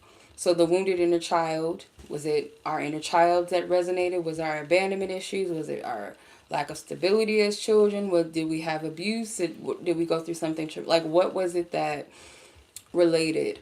Once you uncover that part of you that related or maybe even still relates to this person, work on making peace with that part of you back then, or the part of you that resonated with that person, even if it was your childhood self. Make peace with that person by loving you and releasing that part of yourself to the divine source, God. Like, I give this to you. That person that felt like they needed to be accepted or loved or seen by people by any means, even if it was people that didn't cherish them back or rejected them. I give this back to you, God, or source, whatever you feel led to, but divine, most high. Does this person, are they familiar? Do they remind you of an ex or two, or your father or your grandfather? It's like that familiar thing. Is there something else that ties you? And a lot of times too, there's something, if you really pay attention, there's something similar to whoever they remind you of. Is something similar between those two people. Either they have like similar personalities or something very similar, and it's like that could be an attachment as well. Why you're attached. This can be energetically, this could be physicality, similarities, could be, like I said, personalities. This will also expose any possible familiar spirits or soul ties that you might have too. That could reveal that. And it could reveal soul ties and connections between someone from your past. Because a lot of times, just like a trigger, when something's triggered, it's usually because it's already a wound present, and then there's the genesis to that trigger. So just like that familiar energy where it's like, oh, they remind me of my ex, or they remind me of this or that. That person that you're currently dealing with is just like kind of like a mirror to show you the genesis. So maybe you never dealt with that ex that this current person or current person you just released reminds you of, or an experience with your father, if they remind you of your dad, or they have the same birthday as your dad, something that makes you think, oh, that's like them, or go to the origin or the genesis of that, because that's where the healing also lies, like the course of why you were even attracted to the person, the here and the now. Does that make sense? I hope that makes sense. Just like the trigger, that person that triggered you, they're taking you way back to the genesis of why you're even triggered in the now. Does that make sense? Um, you can also tie this into Um, does this dynamic echo any similar dating experiences that you've had previously, or maybe that you've witnessed through other people's lives? Is it something that is already repeated? Because this will reveal either patterns and repetitive cycles and potential conditioning that you may have too. Lastly, you gotta forgive this person. You got to forgive. And it takes time. You got to forgive. Because again, the lack of forgiveness is seated in the heart chakra. And you don't want that block in the heart chakra. Hey, Nina. Okay. So, yeah, so forgive this person because essentially, just like you, this person needs healing too. So, you kind of have to look at it from a place of compassion, even if this person is operating from like a lower vibrational energy or like a demonic energy, let's say, right? This person's only receptive to those things because they too have gone through something traumatic, and maybe they're not in the same place as you to identify these things and say, I choose to be in my light, I choose to walk and live a better life, I choose to be happy, I choose to be healthy, I choose to whatever. Whereas this person kind of feels like that darkness is convincing them, feeding off of maybe their own despair. Like I said, a victim doesn't want to be a victim forever. They can either choose to be a survivor, or they can choose to be a victimizer or an abuser. Um, Emancipate your heart from this person. So this can go along the lines of like a soul tie release, a cord cutting, where you emancipate your heart from this person so you can move forward. Because if you have any cords attached to this person, it's like you're tethered through that soul tie. So anytime you try to move on, it's like something reminds you of this person, or it pulls you back, or you can't seem to move forward with your life and be happy and at peace because you still hold on to the resentment. It may not be that you're still in this place where you're fantasizing or romanticizing the situation. You might be in a place where you can't stand this person and you're carrying that with you and you're not able to move forward. Because it's like when you carry the soul ties, the resentment that this person's essence is, it's like a cologne that you wear or a really strong ass perfume, where you walk into a room. Let's say, for instance, like this person's essence on you is like this, like I said, a perfume or cologne, and it carries this aroma that others can sense. Maybe not consciously, but on an energetic level, they can sense that um, this energy, it can repel positive connections because you still have this energy of resentment, or you still have this soul tie where maybe you've yoked yourself with someone.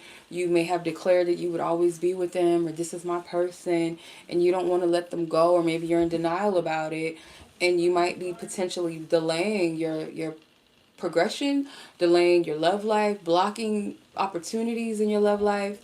So I was doing this, like, for example, like a real example, like with an ex, I was doing this because we were together for years. So this is the only person I was ever with for a long, long time.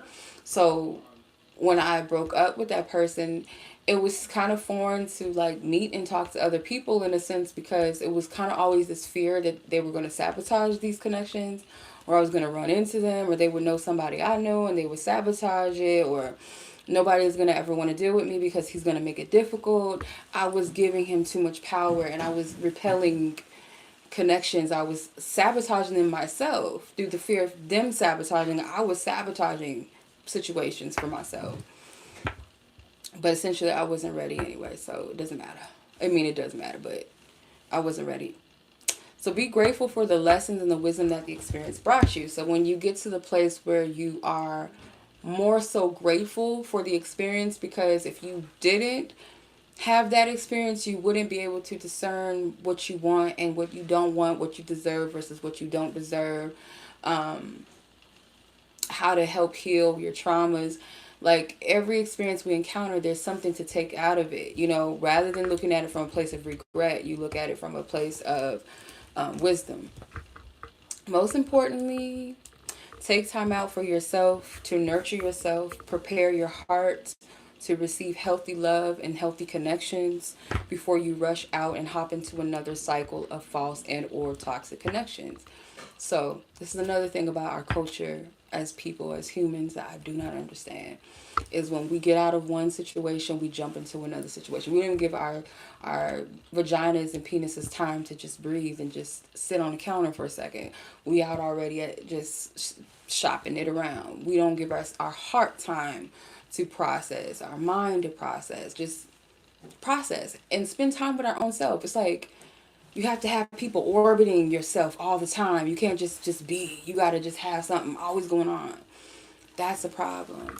You're running from yourself. Get to know God's love. Most importantly, your creator, source God. Get to know their love for you. And even that's a process. For me, my relationship with God was, I feel like, kind of the traumatized part of the church and fearing God because of the, Bible or hearsays about things in the Bible, and never really experiencing it for myself. And it was hard to kind of develop that relationship and to trust in a source or God or my creator. It's not easy. But you have to get into that place where you have a relationship, where you build a deeper relationship with God, yourself as well, or a deeper relationship. If you already have somewhat of a relationship with yourself, sometimes these types of situations where you go through a lot of pain or where you go through disappointment can lead you to greater depths of connecting with God, because it brings you closer to God. A lot of times when our heart is broken, because it says God cares for those that are broken. I'm not saying it right. I know the scripture, but I can't. I don't know why I can't say it correctly. All those who are weary or something like that, like God cares about us, our cares, our worries. Practice choosing yourself when you are being mistreated. So anytime someone mistreats you, betrays you, or disrespect arises, start standing up for yourself. That's how you also build a relationship with yourself. That's how you build more of a self-love, because the part of self-love is protecting yourself, not from a place of fear, but from a place of defending and honoring yourself. If somebody is mistreating you, you just don't let it slide, or you might choose not the violent way, where you just step back. Okay, cool. It's like that, okay? And just step away. That's cool. So rather than letting others slide, set boundaries and choose your well-being, because you deserve that. You deserve it. And sometimes we kind of think that you play the servitude role, maybe as a child or through some type of connection or some sort of situation that made you think that I have to make everybody else happy, and I better not act up because I don't want to lose people, or I don't want to ruffle feathers. I don't want to start no drama. I don't want people not to like me. So let me try to keep the peace and like act like everything is cool. And when you do that, you're accepting the mistreatment and you're telling yourself you don't matter. And sometimes you might say that to yourself, like, oh, I'm being selfish. No, allowing yourself to be a doormat is not a self-loving act. It's just not. Because like a doormat literally is a place where people walk over, they step on it, they come in with dirty shoes before they come in the house. Sometimes it's a place where people clean their shoes off before they enter a house, so people are just stepping on you, leaving their tracks on you. No. No. No. So the more you operate under the mindset of my peace means more to me than maintaining connections with people who don't value me, the more easier it becomes to release who's not for you. The more you think that way. So, you won't spend your time crying over those who have left your life, or situations that didn't work out, or because ultimately that those situations are not for you. You won't cry about it anymore because you see it for what it is. Like, it's no good for me. So I'm not going to cry over it. Ultimately, if someone in your life,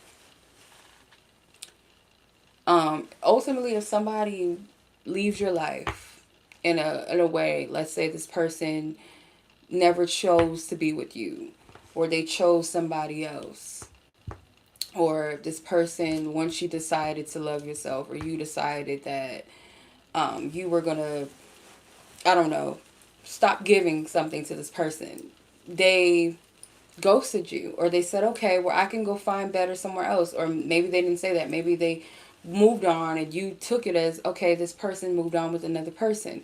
Sometimes people just go with what's easy.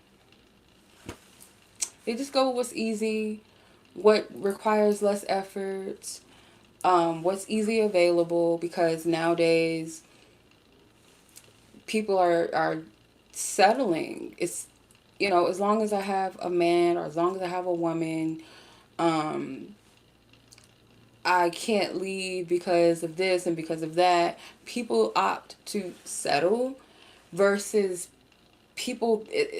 This is my narrow path analogy. Love, true, authentic love, is a narrow path. It might not be a long way to get to that. Some people might find it early in life. Some people's journey is not as long as others. But the path to that is a narrow one, because not everybody's going to choose that path. People rather just take what's available right now, or settle for what, oh, okay, it's kind of cool. Oh, we kind of get along. Can't really stand them. This ain't really it. But no. And it's easy to do that. It's easy. And especially if you're pressured by time, if you're pressured by your age, you're pressured by what people think about you, you're pressured by your own loneliness, you'll go with just what's available. You'll just do it. So allow yourself to also vet out people before you conclude after one date or a conversation that, oh, this must be my person. And do this with people in general. But on the topic of love, allow yourself to even get to know a person to see if you even really like them. And just because you might like them, still get to know that person. Let this person show you who they are before you conclude that. And I don't know if it's like my Pisces placement in my chart, where limerence can kind of grab hold of your girl. Just kind of, I don't know, rear her ugly head and be like, hey, it's going to be magical. It's going to be fairy tales. And, this is a connection. Look at the signs. Look at the synchronicities. And people get all caught up in that. And it will cause you to feed into things that are not healthy, or feed into something that's not there, because it's like, oh, I see this person is so grand and so wonderful, but all the while this person's treating me like shit. But I saw the number 22 today. It's my person. No. You must be sober minded and not get carried away. Be open, be open, be receptive, but be wise, be sober minded. Like, you have to have balance in the mind and in the heart to say that I do believe in love. I do believe in a love that is just beautiful and divine. But I also know that I can't just go in trusting everybody. I can't be caught up in the signs and synchronicities and the butterflies. I have to see things clear too. I have to be able to tune into my heart and also be sound in my spirit and my mind, not get carried away. People have to earn your trust. You don't just give them, they have to earn it. A deceitful lover is not of the divine. If you're dealing with any type of deceit, that person is not of the divine. It's like, because pure-hearted people, we can't show up deceptive. We can't hide. We can't fake it. If we try, you can see it. But like, a person that actively is like walking in that deceptive energy, that is not a divine. They're not operating in divinity. They're not operating in that. So they cannot be that. And confusion, again, confusion is of the enemy. Any person that comes into your life and causes you confusion, like, okay, well, I know he said that he liked me, but I haven't heard from him in 10 days. I told him that, I have feelings for him. He stopped talking to me. He ghosted me. Sometimes we do have to allow people to process and sit with themselves, but it's like you can tell when something's off. A person is actively confusing you and telling you 1 minute they love you and they're showing you the opposite. Only the enemy will seek to keep you trapped and stuck, much like this string-alonger fool. They are a deceiver. So, if you guys want to pray with me, or you can just agree with the prayer if it resonates with you, there are some Jesuses in there, okay? There's some Jesus in the prayer. So, I'm going to say this soul tie prayer for anyone that wants to release a soul tie. You can fill in the blank of whoever on your heart, on your mind, or whoever comes to your heart and mind to release and potentially cut that soul tie off. I'm going to pray this prayer. Then I'm going to get into the fun part, because I feel like we got to get through the little heavy parts. And hopefully it probably wasn't too heavy for some of you. Maybe it was. I don't know if I was doing too much, but it is what it is. Heavenly Father, I come to you and I ask that we loose any demonic spirits that connect us and tie us to those that are either we are spiritually connected or tethered to illegally, spiritually, mentally, emotionally, and physically. Any legalities formed in the spirit realm against my will connected to myself and fill in the blank are now null and void. Any false covenants, spiritual marriages, and contracts are now null and void. Any witchcraft manipulation, spells, incantations, demonic prayers, rituals, and altars set up against me through this connection are now destroyed by fire in Jesus' mighty name. I am divinely protected. No snare or trap from the enemy shall befall me. I am free of all of the previous agreements. I free my heart and my mind and soul of the entrapment through this connection. Any familiar spirits attached to me and this person, fill in the blank, are cut off now in the name of Jesus. I am set free from all sexual cords attached to my genitalia and genitals. All of my sex organs are no longer housed with sexual perversion, sexual demons, demonic fetishes, and spirits of lust. My body is cleared of any STDs, deformities, conditions, illnesses, and blockages. Any spirit babies conceived through this connection or currently housed in my womb in the spirit room are aborted in Jesus' name. I know that might be a little triggering, but all aborted children in the natural through this connection are with the divine. Lord, I ask for your forgiveness. I repent from the sin of murder and fornication. Thank you, Lord, for your salvation. Thank you for your grace. Therefore, I am set free and my sins are forgiven. I am free from the pain I've endured through my wound. My wound is healed. I forgive myself. I forgive fill in the blank. All cords and soul ties between myself and blank are now dissolved in Jesus' name. Amen and amen. That prayer just came to me, and I read it down. I almost didn't think it was me that wrote that prayer, because I'm like, some of this stuff, I don't know how. The part about the spirit children, that is a real thing. And those can also be things that keep you tethered to somebody that's not for you.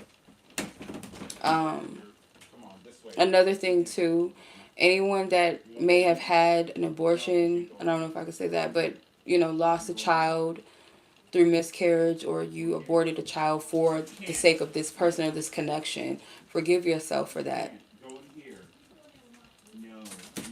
That's why I said I free myself from the spirit of murder and perversion, or fornication. Yeah, so forgive yourself of that. Okay, so I have a assignment for y'all. You guys do this however you feel led to. I want you guys to write down why you're worthy of love and the partnership that your soul purely desires. Is that the right word? Purely? I don't think so.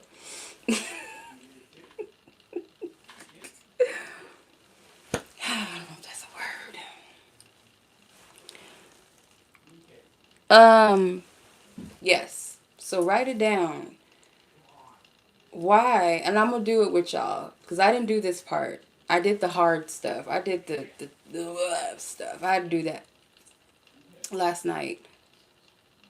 But why are you worthy of love and the partnership your heart's purely desires? Purely. Yeah. So the second assignment is to listen to love songs that echo a love song or love songs that echoes the beautiful love story you desire to experience and that puts you in the vibration of what it would feel like to experience this love as often as you can until you walk in the vibration knowing that it is yours. We all have that song that puts us in that, or maybe two. Mine is Eric Benet and Tamia's I think it's Spin My Life. That's like one of those, it just be getting me in my, like, does something to my heart when I hear it. It's just, I don't know. Those are one of the songs. But whatever song or songs that put you in that place, that vibration, rather than listening to SZA's I Hate You or Beyonce, Ring the Alarm. I don't know. Like, you know, Nina, Nina, stupid. I don't want to hear that song in my head. It's annoying. I hate that song now because it's just. Anyway, so that was the assignment. So before we do this call in, I wanted to do something, but I want you guys to relax. I'm going to do a quick heart chakra sound healing real quick. And if the pitch is too high, Nina, I know you know, might get irritated. So let me know if the pitch is too high. Because I have my microphone right here. So if it's too loud, just let me know. And this actually, not this one. This is not, I need my F note. I don't know which one. Which chakra is this?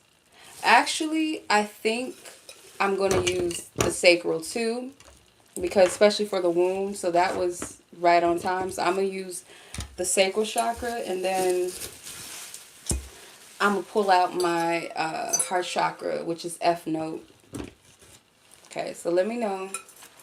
And all I need is for you guys to um, relax yourself. You can be sitting, you could be laying down. If you're driving, obviously, um, don't do this. But get into a place where you relax.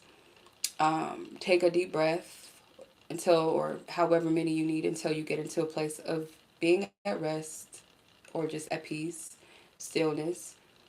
And imagine in your sacral, in your womb space, in that space where you know where you what is, and send yourself a bright orange aura in that space.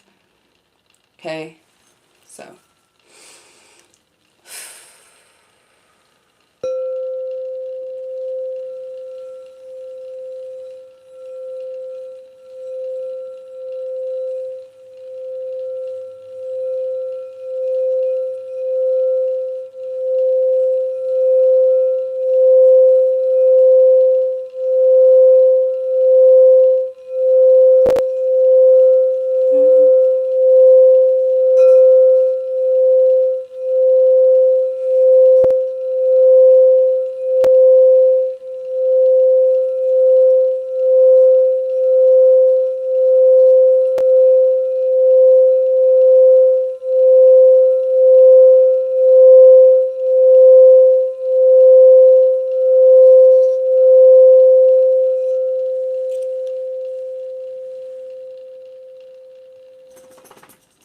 I forgot to mention that sometimes we can react to the frequencies a little bit different.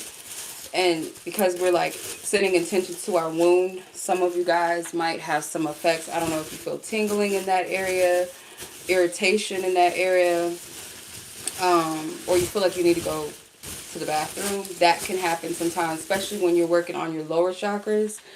It can make you feel like you got to go to the bathroom, whether that's one way or the other. Okay. I'm gonna, now we have the heart chakra bowl. So we're gonna set and send intentions to our heart chakra. And sometimes I like to imagine not just a green light, but I'll send a pink aura to me too, like a bright green, kind of like emerald color, like but really bright, and pink to my heart space. But you can send green. If you have a crystal, I forgot to tell you guys, if you have crystals that correspond with the chakras, you can lay them on your energy points. You can lay your hand there, or you can simply just envision that energy filling up that source of your body. So, we'll take another deep breath.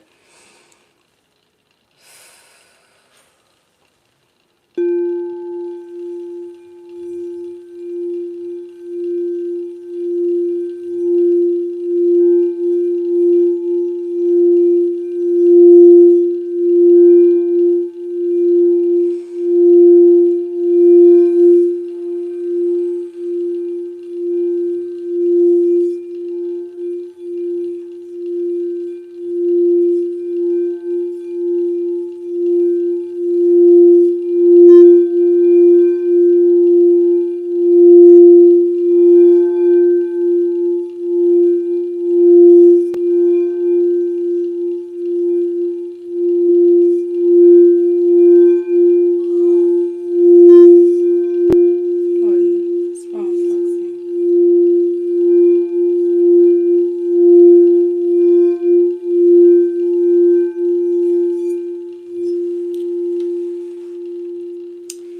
It would have been nice to play both at the same time, but that's just doing too much because you can do intervals.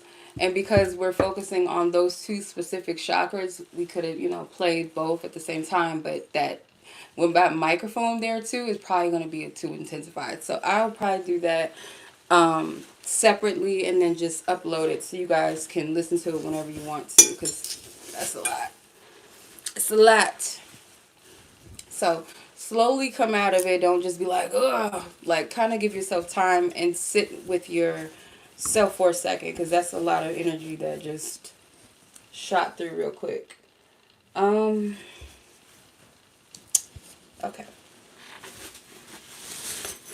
I am supposed to leave my babies out to breathe.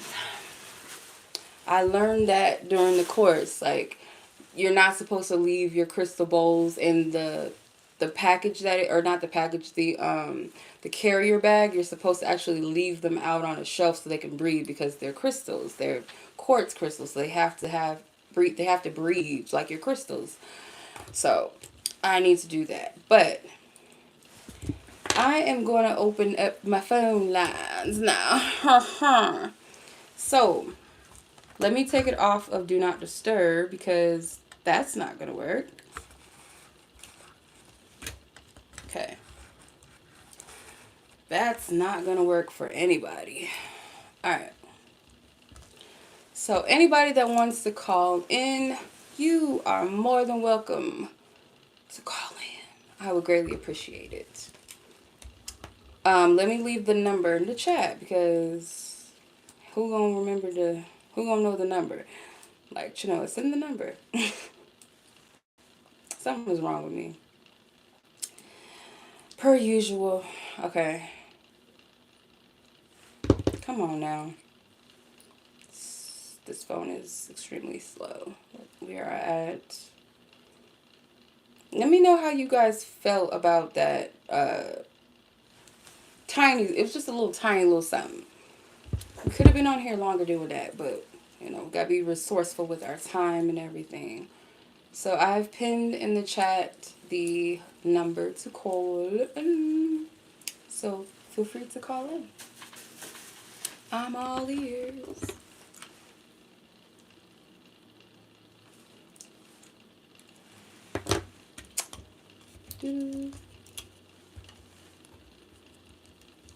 I hope you guys enjoyed it. That was a lot of, a lot. That's a lot. Really tired too. I'm still sleepy. I don't know if it's just me. Is it the weather? Is it? I don't know.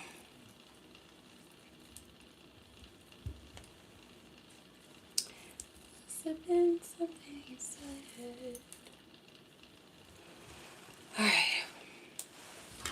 And by the way, I appreciate y'all for joining and always showing love and sharing your experiences and because it's a lot. I know. I know. That was a lot. Even for me, like when I went through the different exercises to like the things the spirit wanted me to do and release, it was good. Okay. That's good to hear. So it's not too pitchy. Another thing too, I'm glad I took that you felt tingles. Cool. I'm glad that I took the course because they helped me learn a lot about sound and how to play with sound and how it's actually how much is actually healed a lot of people and like different instruments and the different effects of them and how different cultures use them and how they see them. And one of the things too that was helpful was the pitch. So like when you're spinning, because like some people like to tap the bowl first to kind of get the vibration going. So you don't want to do it too hard. So you kind of do a light gong and you slowly go around because when you go too fast, the the frequency or the pitch is very very loud, but also the bowl vibrates too much. And if you're not careful and you're sitting in next to another bowl and you're doing that, it's gonna mess with the bowls. So you gotta be careful. Yes. Okay. We got some overreactivity. Yes, but I'm going to because I do have sessions. I've done sessions before, but I feel like this is a whole nother level of sessions. So I'm excited to do sound healing sessions because, you know, it's more intentional and it's more, a little more intricate. My understanding of the singing bowls. You try to call in? Ah, damn. What's happening when y'all try to call? Oh, I missed it. I'm going to call you back. Oh, no, that was not. Never mind. That was from December. My bad. Who tried to call in? Tori, you tried to call? What, Foxy? Yeah, because I've always been drawn to them, and I think I got my set during COVID. Um, why is it doing that? Hold on. It's not on Do Not Disturb. Hold on, Tori. I'll call you. I don't know why it's doing that.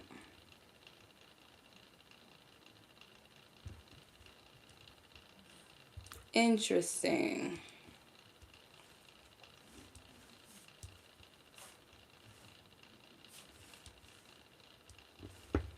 Okay, I'm gonna call you and see if it works. Mercury retrograde, don't be playing with my stuff now, okay? Don't be playing. I'm gonna mute it. Please leave your message for... It went to voicemail. That was me, Tori. I don't know if you could see that, but that was me. That was trying to call yo. I just tried to call you, so I don't know what happened. What the hell? Don't be doing this, Google. Don't be. Let me see. I know.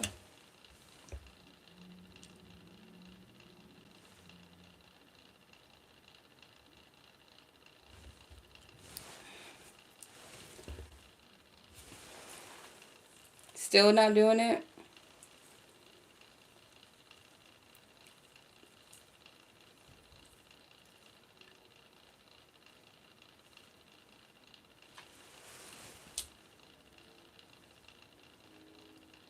It's not even showing it in the history. That's really weird.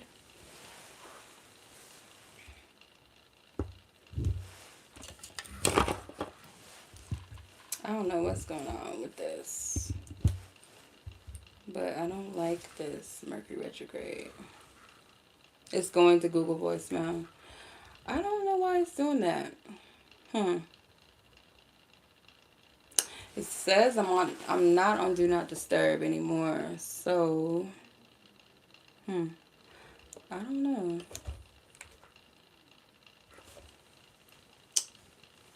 We're not going to do this, Mercury. We're not going to do it with you today. Let me check. Is there a way to... No.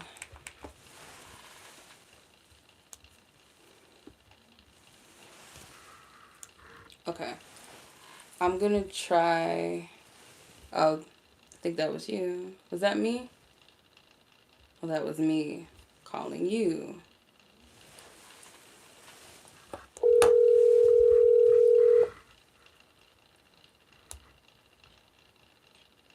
Okay, hello.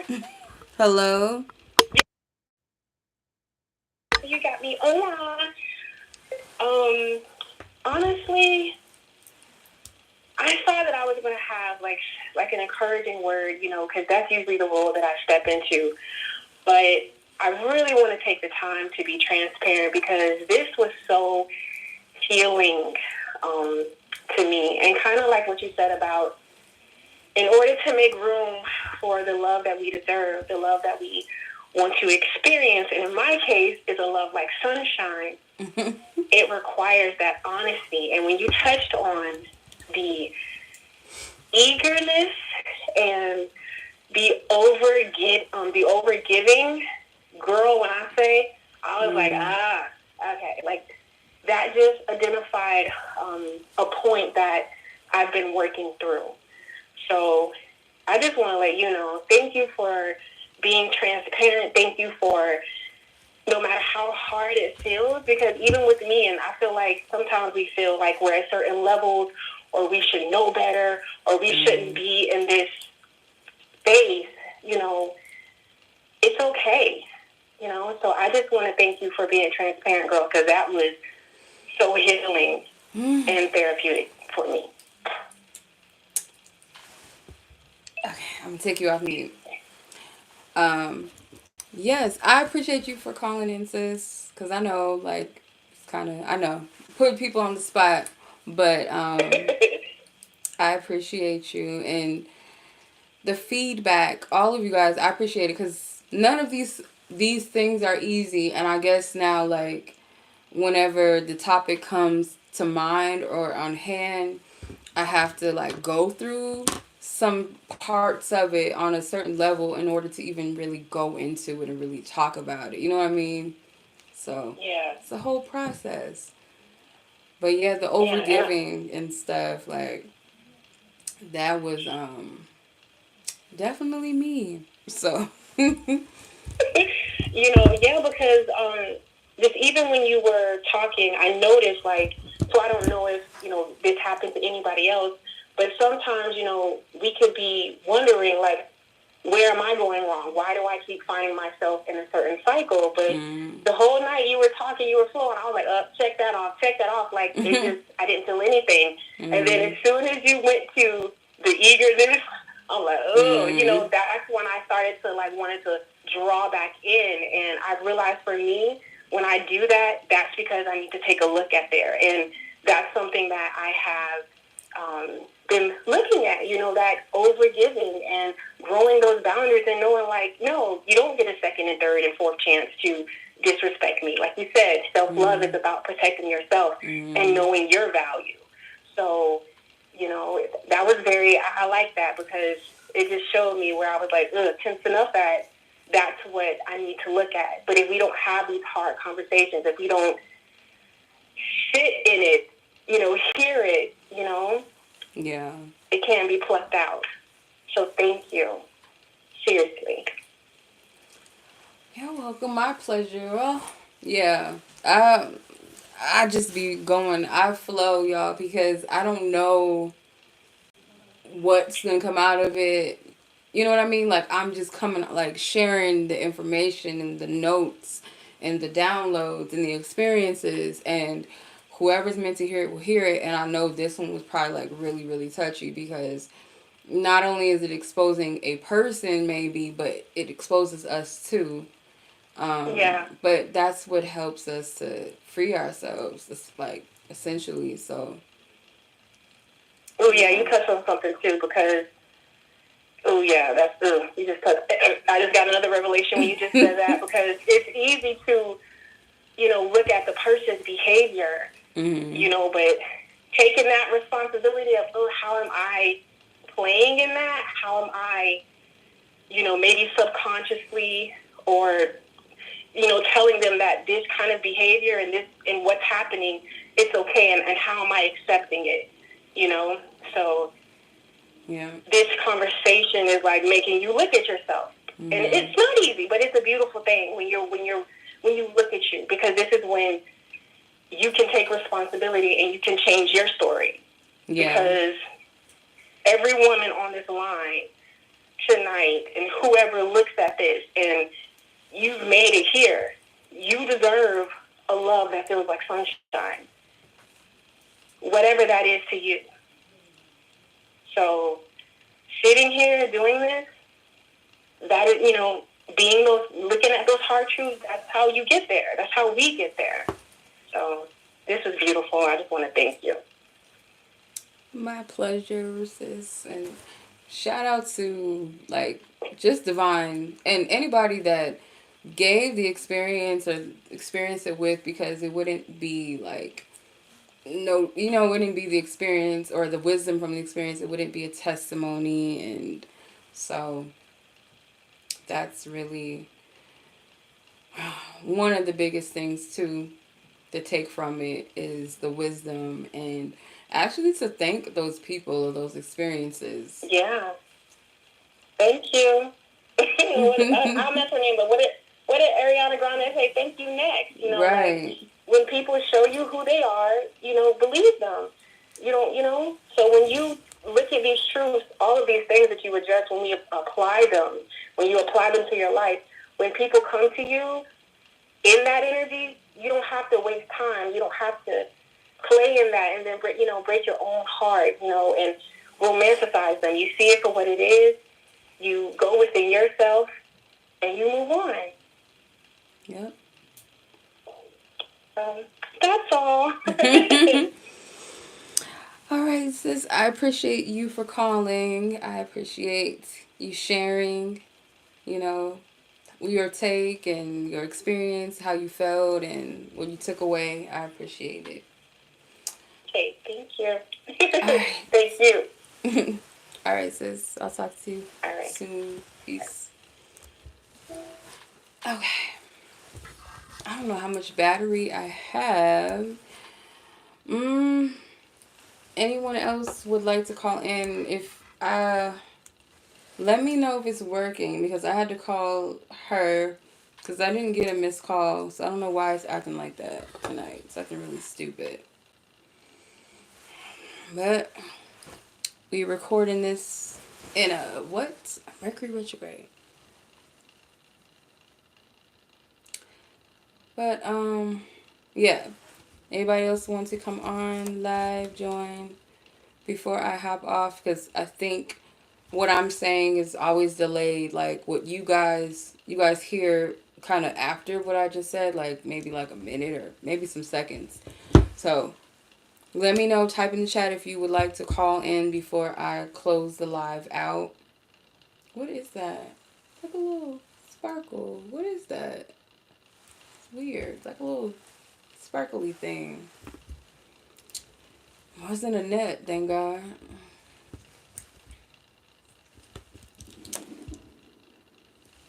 Ooh, that scared me. Do it. Do it. Do it to satisfy. Do it. Okay. Love you too, sis. I appreciate everybody. I do. This was another good one. The other one, the other one is kind of going to be. I don't know if I want to do that one yet, but it's really up to spirit. But that one, I don't even know if I'm ready for the next. I don't know if that's going to be my next live discussion. It's one of those ones because I had the self rejection one, this one that I was sitting on, and the other one, which is the religious trauma. I don't know if I'm ready. I don't know. Foxy, what's your problem? What's wrong with you? I don't know if I'm ready. What? What's wrong, Chunky? What's the matter, Chunky girl? Say hi. I'm scared to pick her up. She's gonna squeal. Get your chunky butt. Oh, Chunky. Chunky, chunky, chunker. Look. Oh. Don't be scared. It's okay. Say hi, Chunky.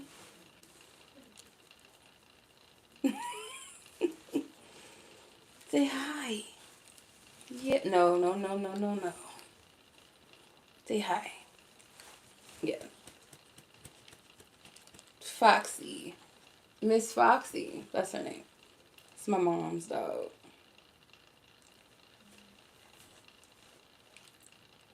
No, no, no, no, no, no, no, no, girl. No kisses. I don't know why she's crying. I had to let her out because she over here squealing. Where's your bed? Your bed's not in here. I think I took it out. Your bed's gone. But what was I gonna say? Yeah, she trying to give kisses and she got like a little bad breath, so I can't. No, I don't even like her trying to lick my hands because she got a little stanky little. She got a little situation.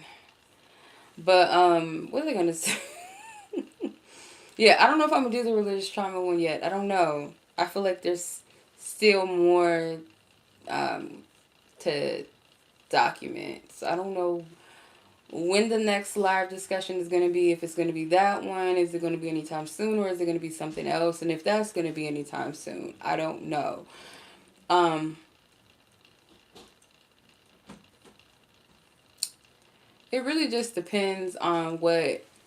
It really just depends on what I'm divinely inspired to talk about, and it's always gonna be some experience, a can of worms opening up. But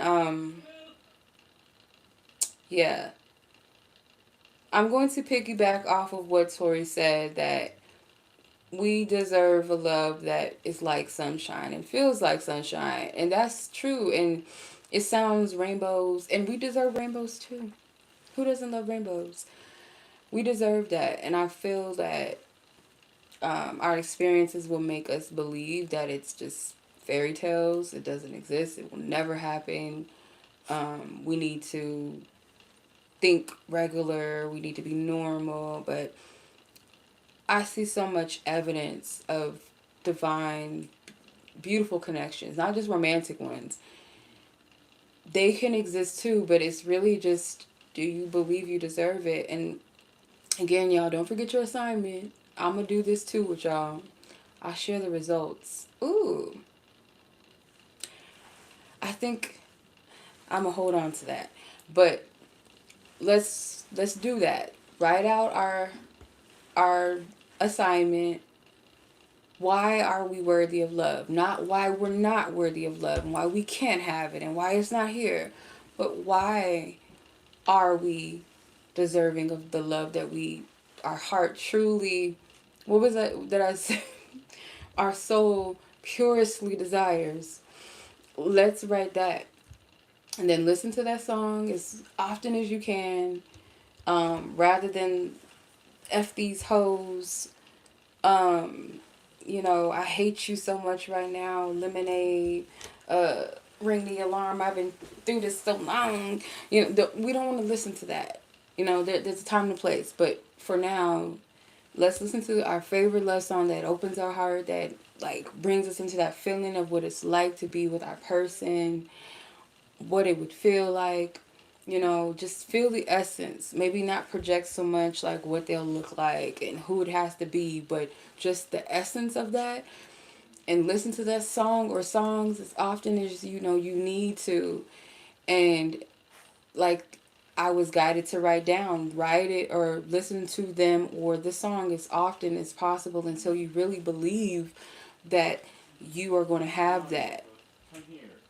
And it doesn't have to be this extravagant fairy tale that's something that's, you know,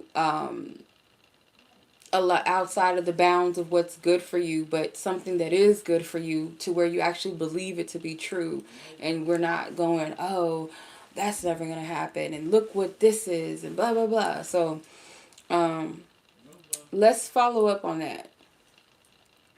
Yeah, put on that old school, like everything from like 2000. I want to say, I don't know, 2010 was an all right time for like music, especially like love music. It was okay. Like there's some good songs in the now, of course, but I feel like there's something just different about the era. Like my favorite era of like love songs was like the 70s, the 90s, and the early 2000s are my favorite. Aren't like love song eras. 70s, the 90s, and the early 2000s was like my favorite era of music, of R&B, romantic, love music too, and just music, even pop music. Like I miss it. I so miss it.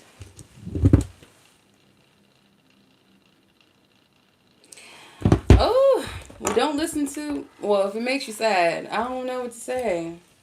If it's like a beautiful song and it's making you feel sad, like damn, I don't know what to say.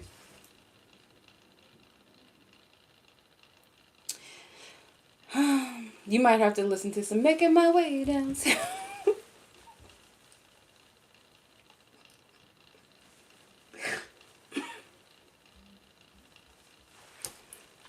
Forget I even said that. No. Maybe okay. If that's triggering, I'm gonna just say like listen to some music that makes you feel good outside of love. If that's too triggering, because I didn't even think of that. But if it's too triggering, but no, no. I'm gonna still stick to what I was getting, like what I felt led to write down. Listen to it as until you believe it, because it might be something that's making you feel, yeah. I'm gonna just trust it. Listen to it until you believe. And not saying that you believe specifically about a person, but you believe in that love, that essence of that love. Listen to it until you believe it. All right. So, I'm going to close this thing on out. We got to find us something to eat for dinner. I don't know what we going to cook. I don't want to order no food. I don't want to do no takeout. That's just too much. So, but cooking is sometimes too much too. But anyway, I appreciate it. I love this. I enjoyed it. I'm gonna do my homework assignment. Y'all gonna do your homework assignment, and then I feel like we should do a follow up because I feel like there's something to that. So, and it would be a good call in if y'all share your experiences. So let's like do like a little yeah. Let's do that. It's connected to the next topic. I feel it. I don't know what it is yet, but I feel it. And when it comes to me, I will share it with y'all. And I will try not to be on color, CP time. I'll try to be on time. Okay.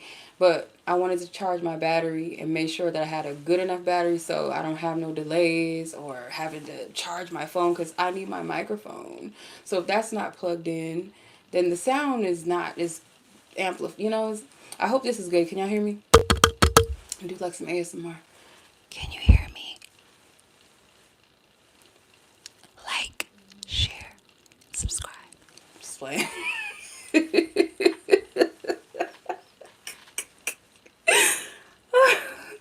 Something is wrong. Child. We could. The go live together. I forgot about that. We'll do that another time. We'll do that separately. But I feel like we have a whole nother what is it? Oh yeah, we still have a topic, a podcast. I forgot about that. But yeah, no, for real. Like this video if you have not already. I would appreciate it. The engagement, comments. Let me know how you felt about this. Share it with someone that you feel like it may benefit, resonate. And if you feel like it's gonna trigger them, send it. No, I'm just playing. No, be sensitive. But if you feel like it's gonna help somebody that needs to hear it, if you feel led to, share it with people. Share it on your social media platforms. I appreciate all my sisters that have shared my content lately. I appreciate you guys. I appreciate the support. Thank you so much. And if you guys would like to book a coaching session, your girl is officially certified as well. You guys can book coaching sessions with me as well. I'm going to figure out how to set my website up differently, but for now, all of my bookings and readings and my jewelry pieces, I have some new pieces that I just put out. Yes, beautiful bamboo earrings with the Kyrie shells on it. These are my Bonita Apple Bum earrings that I've made. WileyChildReadings.ninja/shop, and it will take you to my readings, my jewelry, my booking sessions, and I will start putting up services for my sound healing sessions soon as well. So be on the lookout for that. Maybe when I come back from my break, that will be available. I'll let y'all know. I appreciate it. Follow me on Instagram, officially Chenoa, Chenoa, as you see it here on YouTube. Yeah. Much love as always. I appreciate y'all. Thank you so much for joining. And now I go eat. We go eat now. Go eat. All right. Peace.